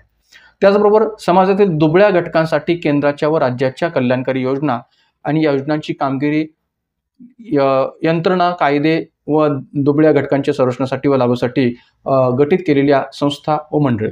मित्रांनो, एक लक्षात घ्या की आपल्या GS2च्या अगोदरच्या सिलेबसमध्ये जर आपण पाहिलं तर समाज कल्याण आणि सामाजिक विधिविधान नावाचा टॉपिक होता. आपण जर या ठिकाणी ऑब्जेक्टिव्ह बेसिसवरचा GS2चा सिलेबस अगोदरच्या पॅटर्नच्या पातळीवर जर पाहिला तर त्यामध्ये सामाजिक कल्याण आणि सामाजिक विधिविधान नावाचा एक टॉपिक होता. त्यालाच अनुसरून हा सुद्धा एक टॉपिक आहे असं म्हटलं तरी अवघड ठरणार नाही. का तर एक लक्षात घ्या की यामध्ये आपल्याला नेमकं काय अभ्यासणं अपेक्षित आहे, तर जे काही दुर्बल घटक भारतीय राज्यघटनेमध्ये विचार घेतले गेलेले आहेत किंवा भारतीय समाजव्यवस्थेमध्ये विचार घेतलेले आहेत, तर त्यांच्या दृष्टिकोनातून नेमकं या ठिकाणी कोणकोणत्या यंत्रणा आपल्याकडे कार्यरत आहेत आणि त्या यंत्रणांची भूमिका नेमकी कशी राहिलेली आहे या दृष्टिकोनातून आपण इथं विचार करायचा आहे. ज्याच्यामध्ये अनुसूचित जाती जमाती असतील, अल्पसंख्याक घटक असतील, मग त्यामध्ये धार्मिक अल्पसंख्याक असोत, भाषिक अल्पसंख्याक असोत, महिला असोत, बालके असोत, दिव्यांग असोत किंवा ट्रान्सजेंडर की ज्याला आपण तृतीयपंथी म्हणू शकतो. तर अशा या सगळ्यांच्या दृष्टिकोनातून आपल्याकडे ज्या काही विभिन्न यंत्रणा काम करतात, मग राष्ट्रीय अनुसूचित जाती आयोग असेल, राष्ट्रीय अनुसूचित जमाती आयोग असेल, इतर मागासवर्गीय आयोग असेल किंवा राष्ट्रीय महिला आयोग असेल, राष्ट्रीय अल्पसंख्याक आयोग असेल, बालकांच्या पातळीवरचा असणारा आयोग असेल किंवा एक प्रकारे या ठिकाणी दिव्यांगाने ट्रान्सजेंडरच्या पातळीवर केले जाणारे विभिन्न धोरणात्मक प्रयत्न असतील, या सगळ्यांच्या दृष्टिकोनातून या ठिकाणी ज्या विभिन्न यंत्रणा आपल्याकडे संवैधानिक पातळीवर किंवा वैधानिक पातळीवर कार्य करत आहेत, तर त्या सगळ्यांचा विचार जो आहे तो या टॉपिकमध्ये करणं अपेक्षित आहे, या घटकामध्ये करणं अपेक्षित आहे. त्यानंतर त्याच्या पुढचा घटक जो आहे तो आरोग्य, शिक्षण आणि मानव संसाधन या दृष्टीने असणारा घटक आहे की आरोग्य, शिक्षण, मानव संसाधन यासारख्या सामाजिक क्षेत्र सेवाशी निगडीत घटकांच्या विकास व व्यवस्थापन या अंतर्गत संबंधातले प्रश्न. मग आता पहा की जो काही आपल्याकडे जुन्या सिलेबसमध्ये मानव संसाधनाशी संबंधित पेपर होता त्याचा इथं संदर्भ आपल्याला जोडता येऊ शकतो. किंवा या ठिकाणी GS3चा म्हणजे आता जो काही वर्णनात्मक पातळीवरचा सिलेबस आहे त्याच्यामध्ये सुद्धा GS3चा संबंध जो काय तो या घटक 14शी जोडता येऊ शकतो. तर त्यामध्ये मुख्यतः पहिला घटक कोणता असेल तर आरोग्य आहे आणि त्यानंतर शिक्षण आहे आणि त्या आरोग्य आणि शिक्षणाचा मानव संसाधनाच्या पातळीवर केला जाणारा विचार आहे. कारण की कोणत्याही देशाच्या डेव्हलपमेंटमध्ये, विकासामध्ये या दोन घटकाची खूप महत्त्वपूर्ण भूमिका असते. जे दोन घटक म्हणजे आरोग्य आणि शिक्षण आहे. कारण की जर का कोणत्याही देशाच्या जनतेचं आरोग्य हे उत्तम असेल तर विकासाच्या पातळीवर किंवा देशाच्या विकासाच्या प्रक्रियेमध्ये त्यांची भूमिका ही उत्तम राहू शकेल. कारण की आरोग्याचं जर उत्तम नसेल तर ते विकासाच्या पातळीवर भूमिका कशी पार पाडू शकतील. आणि त्याच जोडीने या ठिकाणी शिक्षण आणि शैक्षणिक पातळीवर प्राप्त झालेलं कौशल्य आणि त्या कौशल्याचा या ठिकाणी विकासाच्या पातळीवर केला जाणारा उपयोग, तर याकरिता शिक्षण व्यवस्था सुद्धा उत्तम असणं गरजेचं आहे. म्हणून आरोग्य आणि शिक्षण यांचा मानव संसाधन विकासाच्या पातळीवर असणारा जो संबंध आहे तो इथं आपला अभ्यासणं अपेक्षित आहे या टॉपिकमध्ये. मग या अनुषंगाने आरोग्य घटकामध्ये काय अभ्यासणं अपेक्षित आहे तर विविध आरोग्यावर भारताची कामगिरी म्हणजे वेगवेगळ्या पातळीवर आरोग्यविषयक क्षेत्रामध्ये भारताची कामगिरी कशी राहिलेली आहे, निर्देशांकांच्या पातळीवर जर विचार केला तर या ठिकाणी भारताची आरोग्यविषयक कामगिरी कशी आहे, भारतीय आरोग्य सेवा प्रणालीचा कमकुवतपणा कसा आहे, कमकुवत दुवा कोणता आहे, हेही आपल्याला अभ्यासणं अपेक्षित आहे. कारण की कोरोना कालखंडात आपली आरोग्य यंत्रणा कशी या ठिकाणी दुबळी आहे हे लक्षात आलेलं होतं. भारतातील पायाभूत आरोग्यविषयक सुविधा कशा आहेत, युनिव्हर्सल हेल्थ कव्हरेज नेमकं कसं आहे, 12th 5 year प्लॅन 2012-17 या दृष्टीने या ठिकाणी कशा पद्धतीने या आरोग्यविषयक घटकाचा विचार केलेला आहे, आरोग्य विम्याच्या पात्र आपल्याकडे कशा पद्धतीने धोरण अवलंबलं गेलेलं आहे, नॅशनल फॅमिली हेल्थ सर्व्हे नेमका कशा पद्धतीने विचार घेतला जातो, राष्ट्रीय आरोग्यविषयक धोरण आपलं नेमकं कसं आहे, राष्ट्रीय आरोग्य अभियान आपल्याकडे कोणकोणत्या पातळीवर राबवले जातात, मग ते पल्स पोलिओ अभियान असेल किंवा इतर अनेक पातळीवरचे अभियान असतील, माता आणि किशोरवयीन आरोग्यांच्या पातळीवरच्या समस्यांचा विचार कशा पद्धतीने केला जातो, बाल आरोग्याचा विचार कसा केला जातो किंवा प्रतिजैविक प्रतिकारशक्ती याचाही संदर्भ नेमकं कशा पद्धतीने विचार घेतला जातो. आता प्रतिजैविक प्रतिकारशक्ती किंवा ज्याला आपण अँटी मायक्रोबियल रेझिस्टन्स असं म्हणू शकतो, तर ही नेमकी कोणती भूमिका किंवा कोणती कन्सेप्ट आहे, तर जेव्हा जंतुनाशक किंवा अँटीबायोटिक्स हे जंतू किंवा विषाणू यांना प्रतिसाद देत नाहीत आणि मग त्याच्यावर जो काही परिणाम ज्या पद्धतीने अँटीबायोटिक्सचा होणं अपेक्षित आहे जंतू किंवा विषाणूवर तो होत नाही, तेव्हा त्याला एक प्रकारे मायक्रोबियल रेझिस्टन्स असं म्हटलं जातं. म्हणजे जेव्हा अँटीबायोटिक्सचा जंतू किंवा विषाणूवर कोणत्याही प्रकारचा परिणाम होत नाही किंवा या ठिकाणी त्या माध्यमातून प्रतिसाद त्यांना ते दिलं जात नाही, रोगाला योग्य प्रकारचा प्रतिसाद दिला जात नाही, तर अशा वेळेस ती समस्या जी निर्माण होती ज्याला आपण प्रतिजैविक प्रतिकारशक्तीची समस्या असं म्हणू शकतो. तर या दृष्टीने आपल्याकडे कोणत्या प्रकारचे प्रयत्न सुरू आहेत, कारण की या प्रतिजैविक प्रतिकारशक्तीचा विचार करत असताना याचा गैरवापर होणार नाही याची पण या ठिकाणी काळजी सरकारनं घेणं अपेक्षित आहे. कारण की आपल्याला माहीत असेल की कोरोना कालखंडामध्ये आपल्याकडे रेमडेसिवीरचा वापर केला गेला आणि पुढे भारत सरकारला हे धोरण स्वीकारावं लागलं की रेमडेसिवीरमुळे जो काही या ठिकाणी विघातक परिणाम डोळ्यांवर होत चाललेला आहे किंवा शुगर असणाऱ्या व्यक्तींवर जो काही परिणाम होत चाललेला आहे त्याचा विचार करता पुढे या ठिकाणी रेमडेसिवीर बॅन जो काय आहे तो आणला गेलेला होता. तर अशा अनेक जे काही प्रतिजैविक प्रतिकारशक्ती आहेत त्याचा वापर करत असताना त्याचा गैरवापर होणार नाही किंवा त्याचा अतिरेक होणार नाही याची पण काळजी या ठिकाणी या पातळीवर या ठिकाणी घेणं अपेक्षित आहे. सरकारला त्या दृष्टीने धोरण ठरवणं अपेक्षित आहे. त्याचबरोबर भारतावर विभिन्न रोगांचा जो काही भार पाहायला मिळतो, प्रभाव जो पाहायला मिळतो तोही इथं आपल्याला अभ्यासावा लागेल. चांगले आरोग्य सुनिश्चित करण्यासाठीचे उपाय नेमके कोणते गरजेचे आहेत त्याचाही विचार करावा लागेल. आरोग्याच्या संदर्भात शासनाचे विविध उपक्रम आणि योजना कोणत्या आहेत त्याचाही इथं आपल्याला अभ्यास करणं अपेक्षित आहे. त्यानंतर शिक्षण या घटकाच्या दृष्टीने जेव्हा आपण विचार करतो तेव्हा साक्षरतेची भारतातील स्थिती कशी आहे, शैक्षणिक संरचना नेमकी कशी आहे, शिक्षण क्षेत्रासमोरील आव्हाने नेमकी कोणती आहेत याही दृष्टीने इथं आपल्याला अभ्यास करणं गरजेचं आहे. शैक्षणिक पातळीवरची सुधारणा कोणती होण्याची गरज आहे, शासनाचे विविध उपक्रम योजना संबंधित शासकीय संस्था, मग स्कूल चले हम असेल किंवा एक प्रकारे या ठिकाणी मध्यान्ह भोजन योजना असेल, असे अनेक उपक्रम आपल्याकडे शिक्षण विषयक दृष्टिकोनातून चालवले जातात. त्याचाही तर आपल्याला विस्तृत अभ्यास असणं अपेक्षित आहे. असं की जी संस्था आपल्याकडे annual status of education report या स्वरूपात या ठिकाणी ही संस्था आपल्याकडे दरवर्षी एक विशिष्ट जो काही शैक्षणिक बाबतीचा अहवाल जो काही सादर करते की ज्या अहवालामध्ये बऱ्याच वेळा या ठिकाणी आपल्याला असं दिसून येतं की प्राथमिक शाळेच्या स्तरावर मुलांना योग्य पद्धतीने अक्षर ओळख देखील नाही आहे किंवा योग्य पद्धतीने उजळणी किंवा बाराखडीचा अभ्यास नाही आहे, बेसिक जो काय आहे तो त्यांचं कच्चा आहे असं या ठिकाणी असरच्या अहवालामध्ये बऱ्याच वेळा सांगण्याचा प्रयत्न जो काय तो केला गेलेला आहे. तर त्यामुळे भारताच्या ग्राउंड लेवलची जी काही शैक्षणिक परिस्थिती आहे, विशेषतः ग्रामीण भागातली असणारी शिक्षणाचा स्तर जो आहे तो अभ्यासला जातो आणि त्यावरून या ठिकाणी अहवाल जो काही तो सादर केला जातो. तर ॲन्युअल स्टेटस एज्युकेशन रिपोर्ट जो आहे तो खूप महत्त्वाचा ठरतो या शैक्षणिक विषयक धोरणाचा विचार करत असताना. वित्तपुरवठा म्हणजे शैक्षणिक बाबतीत या ठिकाणी जे काय कोठारे आयोगाने वित्तपुरवठा किंवा शिक्षणावरचा खर्च होणं अपेक्षित म्हटलेलं होतं 6% पातळीवर, तर तो आपल्याकडे होतो का, किंबहुना आपल्याकडे जो काही नवीन शैक्षणिक धोरण NEP 2020 याचा विचार जो केला जातो त्याच्यामध्ये सुद्धा 6% शैक्षणिक बाबतीचा जो काही खर्च आहे तो एकूण GDPच्या स्तरावर होणं अपेक्षित आहे हे विचार घेतला होता. तर त्या दृष्टीने तो वित्तपुरवठा आपल्याकडे होतो का हाही इथं अभ्यासाचा विषय आहे.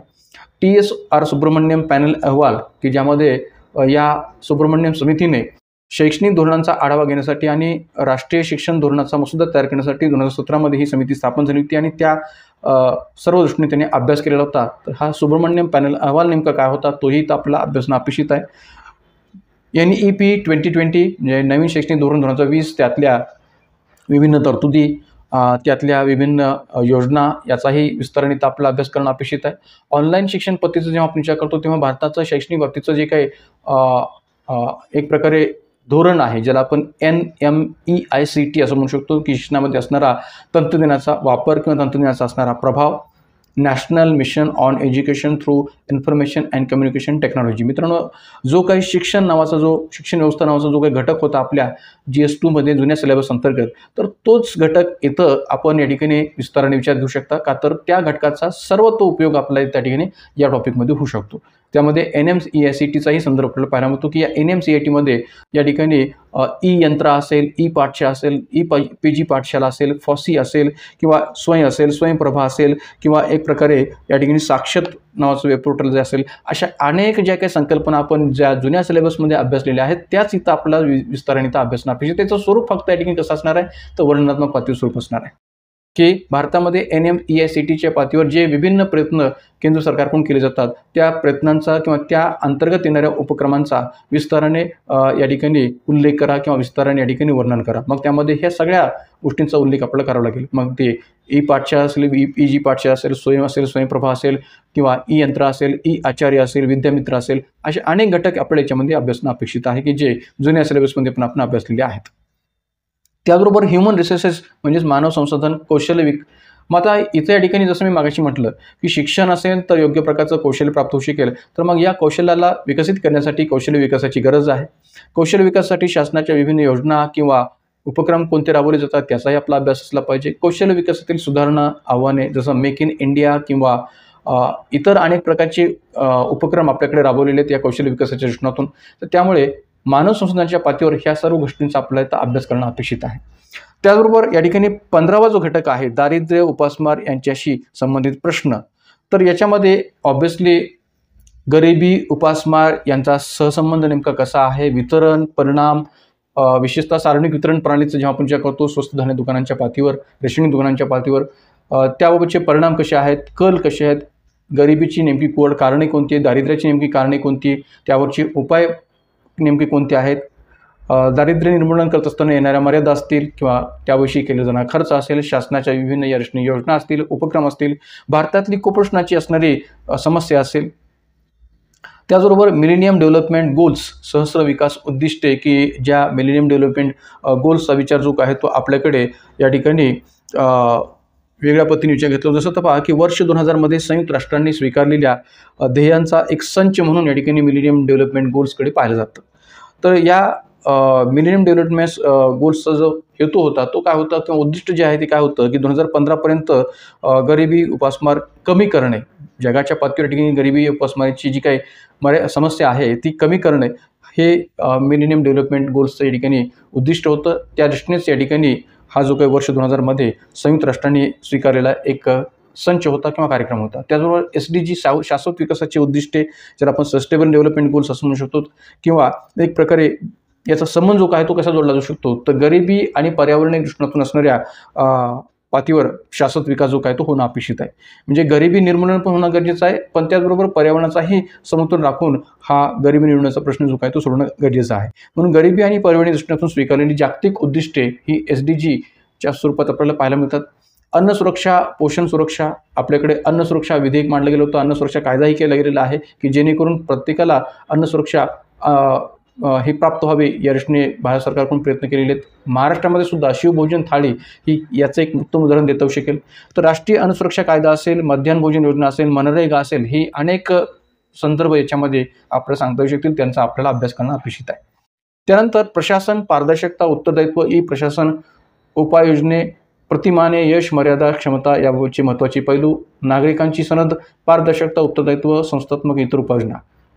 मित्रांनो, या 16व्या घटका संबंध आपण या ठिकाणी GS4च्या पातळीसुद्धा जोडू शकतो, जिथं आपल्याला नैतिकतेचा संदर्भ आपल्याला पाहायला मिळतो किंवा एथिक्सचा संदर्भ आपल्याला पाहायला मिळतो. तर प्रशासनातील नैतिकता योजनातून GS4शी सुद्धा या 16व्या घटकाचा संदर्भ आपल्याला जोडता येऊ शकतो. किंवा लोकप्रशासन या वैकल्पिक विषयाच्या दृष्टीने या 16चा संदर्भ जो काय तो जोडता येऊ शकतो. तर त्यामुळे या ठिकाणी प्रशासनाच्या पातळीवरची संकल्पना कशी आहे, पैलू कसे आहेत, गरज कोणती आहे, वैशिष्ट्ये कोणती, अडथळे कोणते, शर्ती कोणत्या, तर यामध्ये नेमकं कोणते घटक आपल्याला अभ्यासावे लागतील, तर गुड गव्हर्नन्स, सुशासन, ई गव्हर्नन्स, प्रशासन हे नागरिक केंद्रित असावं, जसा आपल्या गट बच्या किंवा गट कच्या मुख्य परीक्षेच्या सिलेबसमध्ये महाराष्ट्र लोकसेवा हक्क अधिनियम 2015चा विचार केलेला आहे, की ज्या माध्यमातून जनतेला ठराविक वेळेत, ठराविक मर्यादेमध्ये, निश्चित केलेल्या कालावधीमध्ये सेवा प्राप्त झाली पाहिजे याचा विचार केलेला आहे. तर तशा अनेक गोष्टी की ज्या नागरिक केंद्रित प्रशासनाचा भाग आहेत. कायदेमंडळ, कार्यकारी मंडळ, न्यायमंडळाचं या प्रशासकीय पातळीवर उत्तरदायित्व काय आहे? लोकपाल आणि लोकायुक्तांची भ्रष्टाचार मुक्ती रचनातून नेमकी आणि तक्रार निवारण यंत्रणेच्या रचनातून नेमकी भूमिका काय आहे? व्हिसल ब्लोअर ही संकल्पना नेमकी काय? कारण की आपल्याकडे लोकपाल लोकायुक्त कायदा 2013च्या जेव्हा विचार केला जात होता तेव्हा या व्हिसल ब्लोअर कायद्याचीही चर्चा झालेली होती.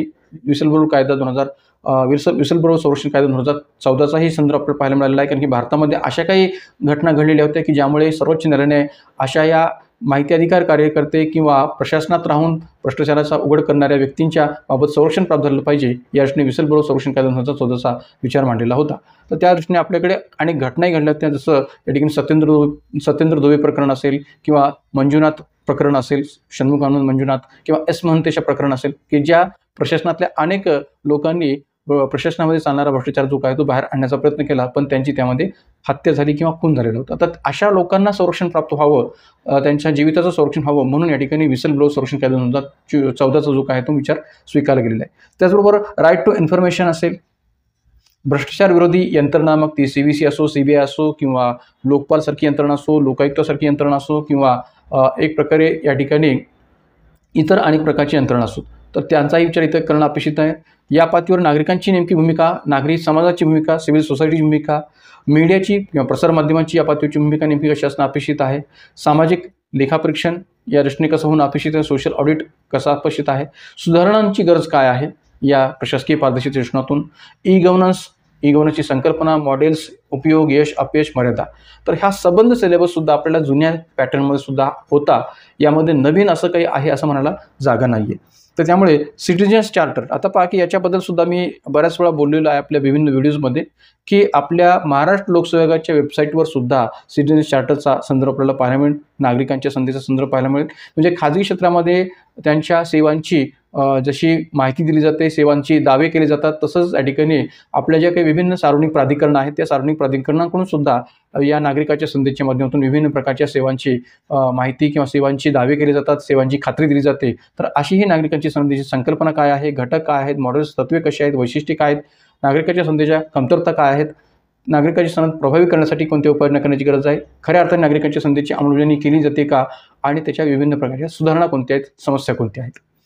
त्याचबरोबर या ठिकाणी 17वा जो घटक आहे तो आहे नागरी सेवांची लोकशाहीमधील भूमिका, म्हणजेच bureaucracy, role of bureaucracy in democracy. म्हणजे नोकरशाहीची म्हणा किंवा नागरी सेवेची भूमिका हे लोकशाहीमधली काय आहे हे अभ्यासन असेल. तर एक लक्षात घ्या की आपल्याकडे लोक प्रशासनामध्ये कर्मचारी प्रशासन नावाचा सुद्धा एक घटक आहे. त्याचाही संबंध इथं आपल्याला जोडता शिकेल. किंवा जुन्या सिलेबसमध्ये जो काही या ठिकाणी नागरी सेवा हा जो टॉपिक होता, पब्लिक सर्व्हिसेस हा जो टॉपिक होता, तोच टॉपिक इथं सुद्धा आहे असं म्हटलं तरी चालेल. तर त्यामुळे लोकशाहीत नागरी भूमिकांची भूमिका कशी असणं अपेक्षित आहे, संकल्पना काय, त्याचे प्रकार, इतिहास, गरज किंवा लोकशाहीच्या पातळीवर आणि नोकरशाहीच्या पातळीवर असणारा जी संबंध आहे, सहसंबंध जो आहे तो कसा आहे. त्यातल्या त्यात धोरण निर्मितीमध्ये लोकशाहीच्या अंतर्गत नागरी सेवेची भूमिका कशी असते, अंमलबजावणीच्या पातळीवर भूमिका कशी असते, मूल्यमापनात्मक पातळीवर या ठिकाणी ती भूमिका कशी असते, सामाजिक आर्थिक बदलामध्ये नागरी सेवेचं योगदान कसं असतं, कायद्याच्या संरक्षणाच्या पातळीवर या ठिकाणी ही भूमिका कशी असते, डेलिगेटेड लेजिस्लेशनच्या पातळीवर. कारण की मगाशी जसं मी म्हटलं होतं की कार्यकारी मंडळ ही कायद्याची अंमलबजावणी करणारी यंत्रणा आहे, पण प्रत्यक्ष कायद्याची अंमलबजावणी करणारी यंत्रणा कोण आहे, तर प्रशासन यंत्रणा आहे किंवा नागरी सेवा आहे. तर अशा या नागरी सेवेची डेलिगेटेड लेजिस्लेशनमध्ये सुद्धा भूमिका महत्त्वाची आहे, कारण की ती एक अंमलबजावणी करणारी यंत्रणा आहे. म्हणून राजकीय अस्थिरतेच्या काळात, कारण की जेव्हा आपल्याकडे राजकीय अस्थिरता पाहायला मिळते किंवा कोणत्याही पातळीवरची जी काही लोकनियुक्त सत्ता अस्तित्वात नसते, जसं की आपल्याकडे राष्ट्रपती राजवटीच्या कालावधीमध्ये संपूर्ण कारभार जो आहे तो या ठिकाणी राष्ट्रपतीच्या नावाने चालत असतो. पण त्याचबरोबर या ठिकाणी जेव्हा लोकल सेल्फ पातळीवर सुद्धा जर आपण विचार केला तर या ठिकाणी आपल्याला दिसून येईल की विभिन्न महाराष्ट्रामध्ये जर आपण पाहिलं तर विभिन्न महानगरपालिकांची निवडणुका या प्रलंबित आहेत किंवा एक प्रकारे बऱ्याच काळापासून खंडित आहेत. तर अशा वेळेस त्या ठिकाणी प्रशासकीय दृष्टीतून असणारी जी भूमिका आहे ती नागरी सेवेची आहे, नागरी सेवकांची आहे, लोकसेवकांची आहे. तर त्या राजकीय अस्थिरतेच्या काळात त्यांचं असणारं सातत्य, त्यांची भूमिका ही सुद्धा महत्त्वाची आहे. वेगवेगळ्या प्रकारचे रेकॉर्डचं संरक्षण कशा पद्धतीने त्यांच्याकडून केलं जातं, संवादाचे माध्यम सर्वसमावेशक व शाश्वत विकासाला चालना देण्यासाठी कोणते प्रयत्न नागरी सेवेकडून केले जातात, याचाही अभ्यास इथं आपला अपेक्षित आहे. त्यानंतर नागरी सेवकांच्या समस्या कोणत्या आहेत, त्यामध्ये व्यावसायिकतेचा अभाव आहे का? कारण की खाजगी क्षेत्राला जर योग्य पद्धतीने तोंड द्यायचं असेल तर या ठिकाणी व्यावसायिक दृष्टिकोनातून नागरी सेवेने सुद्धा स्वतःमध्ये बदल करण्याची गरज आहे. अकार्यक्षम प्रोत्साहन प्रणाली, कालबाह्य नियम, प्रक्रिया किंवा पदोन्नतीची विसंगती, पारदर्शकता आणि उत्तरदायित्वाचा अभाव किंवा भ्रष्टाचाराचा असणारा समस्या, अनियंत्रित आणि लहरी बदल्या, राजकीय हस्तक्षेप जो काय आहे की राजकीय दबावपोटी प्रशासनाच्या अधिकाऱ्यांवर काम करण्याची परिस्थिती असेल, मूल्य नीतिशास्त्राचं रक्षण असेल, क्षरण असेल, लालफितीचा कारभार किंवा उच्चायुक्त स्वरूप किंवा कमी पगार व सत्ता हस्तगत करण्याची प्रवृत्ती, अशा अनेक समस्यांचा सुद्धा नागरी सेवकाच्या पातळीवर आपल्याला विचार करायचा आहे, जेव्हा नागरी सेवकाची असणारी लोकशाहीतील भूमिका अभ्यासायची आहे. तर त्यामुळे याचा संबंध GS4 मधल्या नैतिकतेशी सुद्धा जोडायला काही हरकत नाही, हे जे मी म्हटलं ते या अर्थाने. आणि सुधारणांच्या पातळीवर आपल्याकडे प्रशासकीय पातळीवर जे काय ARC कमिशन फर्स्ट असेल, ARC कमिशन सेकंड असेल, यांनी वेगवेगळ्या प्रकारच्या या प्रशासकीय सुधारणा ज्या आहेत ते घडून आणलेल्या आहेत. सत्तेची विषमता कमी करणे, राजकीय हस्तक्षेप कमी करणे, कार्यकाळाची हमी, नागरी केंद्रीय प्रशासन किंवा परिणाम केंद्रित नोकरशाही असणं अपेक्षित आहे, सार्वजनिक सेवांच्या मूल्य व नीतिमत्तेचा प्रचार करणं अपेक्षित आहे. अशा अनेक गोष्टींचा अभ्यास आपल्याला इथं विस्तारानं या घटकामध्ये करणं गरजेचं आहे. त्याबरोबर भारत आणि शेजारी राष्ट्रांचे संबंध. आता पहा की 18व्या घटकापासून आंतरराष्ट्रीय संबंध या टॉपिकचा जो काही अभ्यास आहे तो आपल्याला करणं गरजेचं आहे. तर यामध्ये भारत आणि शेजारी राष्ट्र यांचे संबंध, की ज्यामध्ये भारताच्या शेजारी राष्ट्रांचे भारताचे संबंध नेमके कसे आहेत आणि ते कसे राहिलेले आहेत इतिहासामध्ये आणि आगामी कालखंडात सुद्धा ते कसे राहण्याची शक्यता आहे, या अर्थाने चीन, पाकिस्तान, म्यानमार, भूतान, बांगलादेश, श्रीलंका, अफगाणिस्तान, नेपाळ, मालदीव यांच्याशी असणारे आजपर्यंतचे भारताचे संबंध कसे आहेत याचा विस्ताराने तपशील आपल्याला करणं गरजेचं आहे. त्याचबरोबर 19वा जो घटक आहे द्विपक्षीय प्रादेशिक जागतिक गट, भारताचा समावेश असणारे आणि किंबहुना भारताच्या हितसंबंधाला बाधा होणारा परिणाम पोहोचवणारे करारनामे, म्हणजे यामध्ये भारताचे 1947 पासूनचे प्रमुख परराष्ट्रीय धोरण असेल किंवा परराष्ट्र धोरणाशी संबंधित विभिन्न सिद्धांत असतील, की ज्यामध्ये वसुधैव कुटुंबकमचा असणारा एक प्रकारे तत्व असेल, अलिप्तवादी चळवळ नॉन अलाइनमेंट मुवमेंट असेल किंवा पंडित जवाहरलाल नेहरूंनी पंचशील तत्वाचा केलेला स्वीकार असेल, की जे अनाक्रमण, हस्तक्षेप, शांततामय पद्धतीने सहकार्य, अशा वेगवेगळ्या पंचशील तत्वांचा विचार जो काय तो पंडित जवाहरलाल नेहरूंनी मांडला होता. एवढंच अँटी कोलोनियलिझम असेल, नॉन कोलोनियलिझम असेल, न्यू एम्पोरियलिझम असेल, या अनेक ज्या संकल्पना आहेत की ज्या आपल्याला इथं या ठिकाणी या टॉपिकमध्ये अभ्यासावं लागतील.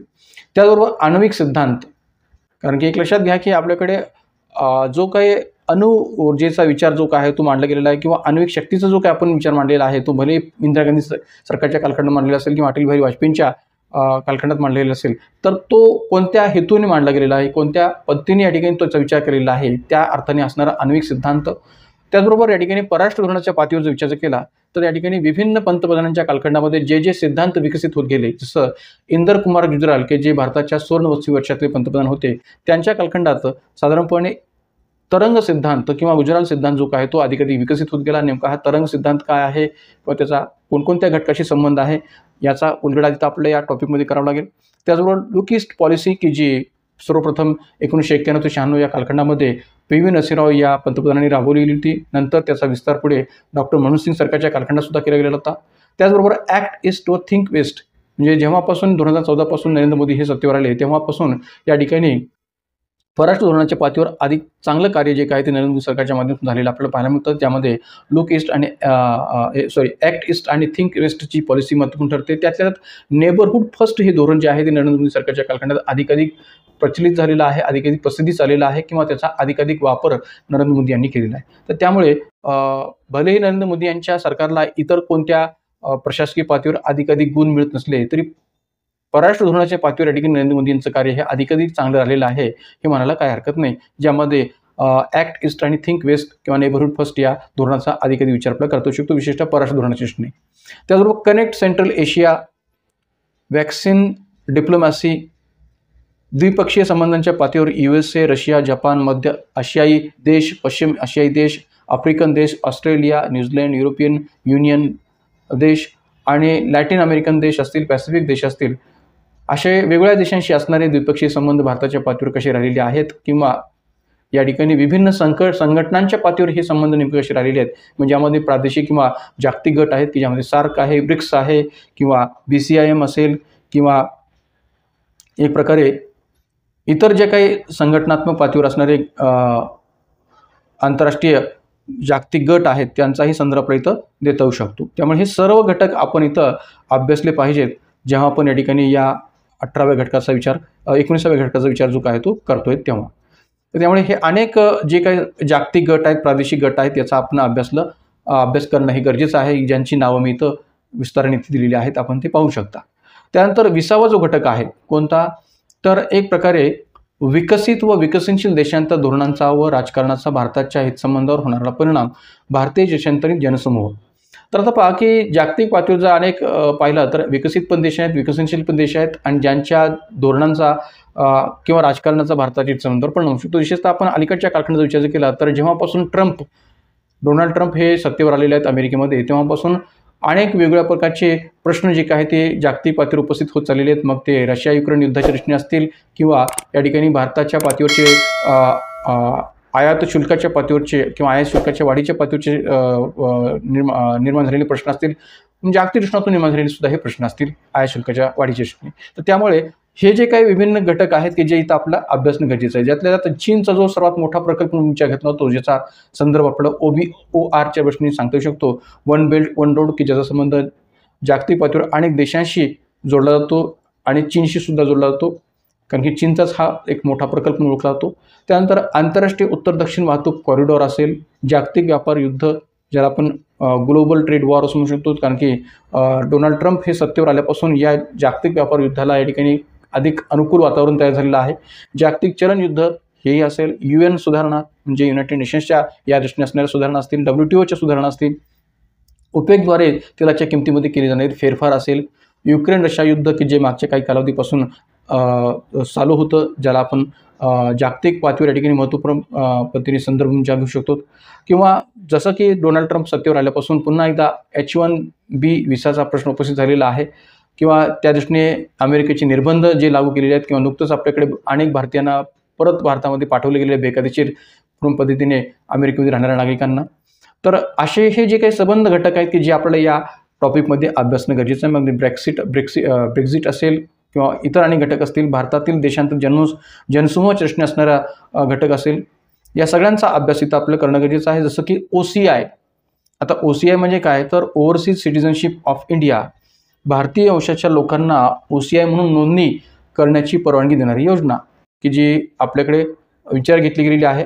अनेक भारतीय वंशाचे लोक जे परदेशामध्ये राहतात की ज्यांना भारतामध्ये जर गुंतवणूक करण्याच्या दृष्टीने जर मुभा द्यायची असेल किंवा इतर पातळीवर या ठिकाणी शिक्षण घेण्याच्या दृष्टीने जर मुभा द्यायची असेल, तर त्याही दृष्टीने भारतीय वंशाच्या लोकांना OCI म्हणून नोंदणी करण्याची परवानगी देणारी योजना म्हणून OCIकडे पाहिलं जाऊ शकते.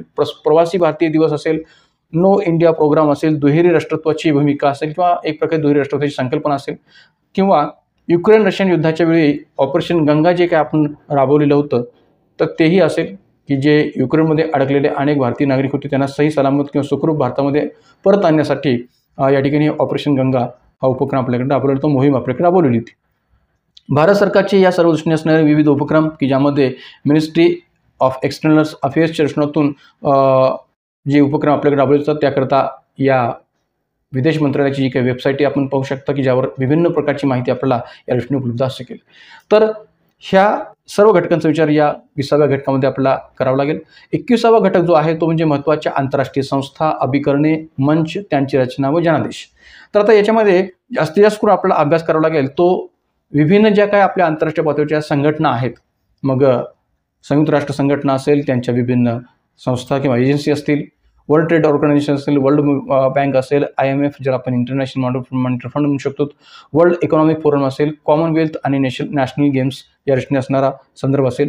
तर ह्या सगळ्या जागतिक संघटना ज्या आहेत की ज्यांचा विस्ताराने इथं आपला अभ्यास करणं गरजेचं आहे, कारण की त्यांचा जो काय आंतरराष्ट्रीय संबंधाच्या पातळीवरचा असणारा संबंध आहे तो इथं महत्त्वपूर्ण ठरतो. कारण की एक लक्षात घ्या की डोनाल्ड ट्रम्प हे सत्तेवर आल्यापासून त्यांनी वर्ल्ड ट्रेड ऑर्गनायझेशन असेल किंवा इंटरनॅशनल मॉनिटरी फंड असेल यातून बाहेर पडण्याचा जो काय निर्णय घेतलेला असेल किंवा जागतिक आरोग्य संघटनेतून बाहेर पडण्याचा जो काही निर्णय घेतलेला असेल, तर या सर्व पातळीवर जगाच्या दृष्टीतून किंवा विभिन्न देशांच्या आर्थिक दृष्टीतून काय परिणाम होऊ शकतात या दृष्टीने सुद्धा चालू घडामोडीच्या पातळीवर आपला अभ्यास जो काय तो व्यापक असणं गरजेचं आहे. तर त्यामुळे हे सगळे घटक या 21व्या टॉपिक अंतर्गत किंवा घटकांतर्गत आपल्याला अभ्यासावं लागतील या आंतरराष्ट्रीय संघटनांच्या दृष्टीने. तर पहा मित्रांनो, या संबंध 21 घटकामध्ये हा जो काही संबंध आपला GS2चा सिलेबस आहे जो विभागलेला आहे की ज्यामध्ये कोणते घटक, कोणते उपघटक आणि किती खोलात जाऊन, किती डेप्थ जाऊन आपल्याला हा संबंध GS2चा पेपर अभ्यासावा लागेल याची थोडक्यात माहिती मी इथे दिलेली आहे. पण या अनुषंगाने नेमके कोणते रेफरन्स आपण वाचणं अपेक्षित आहेत, कोणते रेफरन्स बुक्स आपण या ठिकाणी विचार घेतले पाहिजेत याचाही आपण विचार करूया.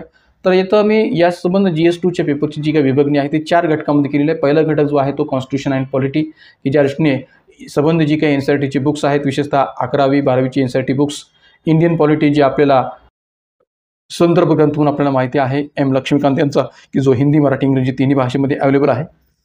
त्याचबरोबर या ठिकाणी करंट अफेअर्सच्या दृष्टीतून द हिंदूसारखा पेपर असेल, इंडियन एक्सप्रेससारखा पेपर असेल, मराठीतलं लोकसत्ता असेल, महाराष्ट्र टाइम्स असेल, हे सगळे अभ्यासणं अपेक्षित आहेत.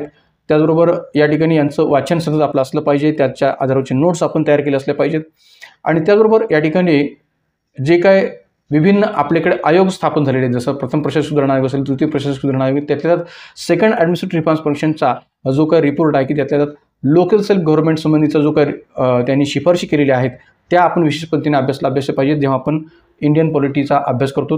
गव्हर्नन्सचा ज्यावेळेस आपण विचार करतो तेव्हा गव्हर्नन्स बाय लक्ष्मीकांत, म्हणजे गव्हर्नन्सवरचं जे काही लक्ष्मीकांत यांचं पुस्तक आहे तेही आपण अभ्यासणं अपेक्षित आहे. इतरही काही गव्हर्नन्सशी संबंधित पुस्तकं आहेत की ज्याच्यामध्ये अरुण शौरी यांनी पण लिहिलेलं एक गव्हर्नन्स संबंधीचं पुस्तक आहे.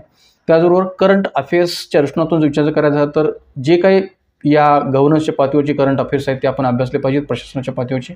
त्याचबरोबर पुन्हा एकदा याचा संदर्भ मी देतोय, ॲडमिनिस्ट्रेटिव्ह रिफॉर्म्स कमिशन सेकंड यामधले रिपोर्ट 1, 4, 9, 10, 11 आणि 12 की ज्यांच्या अंतर्गत ज्या काही रिकमेंडेशन्स किंवा शिफारशी केलेल्या आहेत त्याचा आपण प्रशासकीय पातळीवर विचार करणं गरजेचं आहे. नीती आयोगाच्या पातळीवर जर विचार केला तर भारताला स्वतंत्र होऊन 75 वर्षांची पूर्ण झाली, त्या दृष्टीने गव्हर्नन्स ॲस्पेक्ट्स जे काही त्यांनी स्पष्ट केलेले आहेत त्याचाही विचार आपण करणं गरजेचं आहे. ज्यावेळेस तिसरा घटक आपण पाहूया, सोशल जस्टिसच्या सरावाचा आपण अभ्यास करायचा झाला तर या ठिकाणी गव्हर्नमेंट स्कीम्सचा जो काही विचार आहे तो आपण केला पाहिजे. विशेषतः जी काही विजन IASच्या माध्यमातून अशा प्रकारची माहिती प्रोव्हाइड केली जाते. त्यानंतर याही दृष्टीने सोशल जस्टिसच्या पातळीवर करंट अफेअर्स आपण अभ्यासले पाहिजेत. बजेट आणि इकॉनॉमिक सर्वे जसा म्हणजे आपण आर्थिक पाहणी अहवाल आपण म्हणतो तोही आपण अभ्यासला पाहिजे, मग तो केंद्र पातळीवर असो, घटक राज्य पातळीवर असो.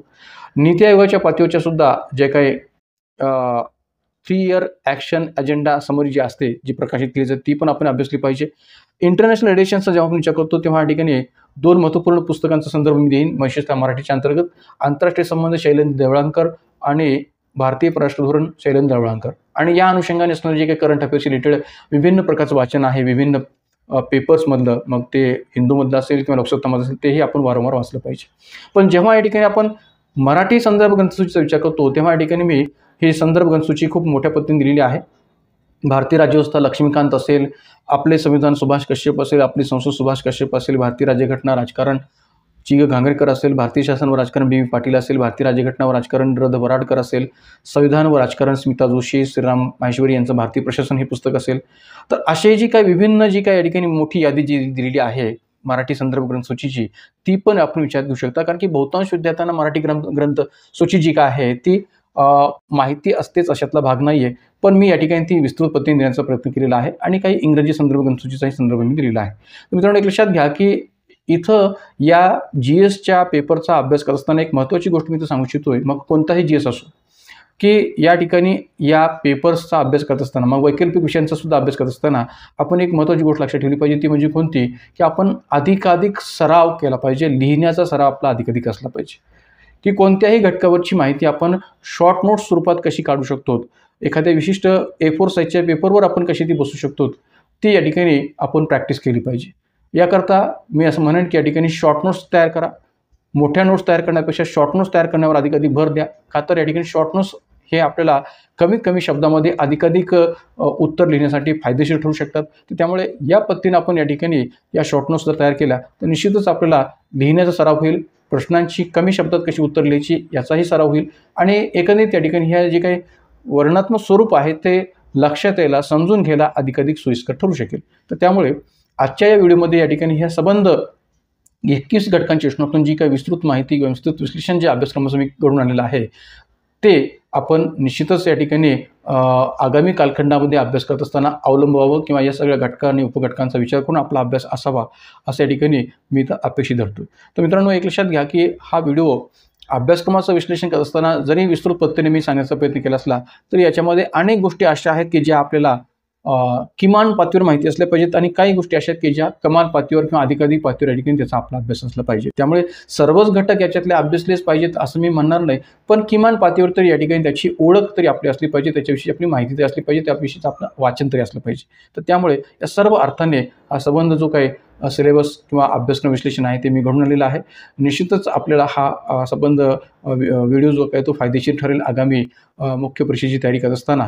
आणि एक लक्षात घ्या की या ठिकाणी या आपल्या यूट्यूब चॅनलच्या माध्यमातून आगामी कालखंडात जे काही मुख्य परीक्षा 2025 राज्यसेवा मुख्य परीक्षा 2025 मार्गदर्शन आहे ते सतत होत केलं जाईल आणि हे मार्गदर्शन पूर्ण मोफत स्वरूपात असेल. असं नाही की या ठिकाणी याबाबतचे कोर्सेस आपल्या ॲपमध्ये व्हिडिओच्या स्वरूपात अवेलेबल असतील असं मी म्हणणार नाही. मी व्हिडिओच्या स्वरूपात जे काही कोर्सेस आहेत ते अवेलेबल करेन, पण अधिकाधिक माझा भर जो काय आहे तो या ठिकाणी नोट्स स्वरूपात कोर्स अवेलेबल करून देण्याचा असेल. कारण की आत्ताच्या घडीला जर आपण विचार केला तर बहुतांश विद्यार्थ्यांना याविषयीचं मार्गदर्शन जे काय आहे ते या ठिकाणी यूट्यूबच्या माध्यमातून मी करण्याचा प्रयत्न करणार आहे की जे अधिकाधिक विद्यार्थ्यांना मोफत स्वरूपात मिळावं आणि जे काही नोट्स स्वरूपाचं सहाय्य आहे ते मी ॲपच्या माध्यमातून कोर्सेसच्या स्वरूपात करणार आहे.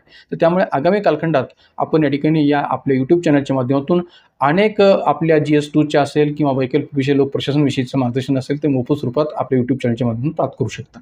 तर मित्रांनो, हा व्हिडिओ या ठिकाणी अधिकाधिक गरजू विद्यार्थ्यांपर्यंत पोहोचवा. अधिकाधिक पद्धतीने या व्हिडिओला शेअर करा आणि आपल्या यूट्यूब चॅनललासुद्धा अधिकाधिक पद्धतीने सबस्क्राईब करा, शेअर करा आणि लाईक करा. याही व्हिडिओला अधिकाधिक पातळीवर या ठिकाणी लाईक करा. तर आज या व्हिडिओमध्ये या संबंध अभ्यासक्रम विश्लेषणाच्या पातळीवर या ठिकाणी आपण इथं थांबूयात आणि आगामी राज्यसेवा पूर्व परीक्षा आणि मुख्य परीक्षा योजनातून आपल्या तमाम महाराष्ट्रातल्या या विद्यार्थ्यांना तयारीच्या दृष्टीने मी शुभेच्छा देतो आणि आजच्या या व्हिडिओमध्ये थांबतोय. धन्यवाद.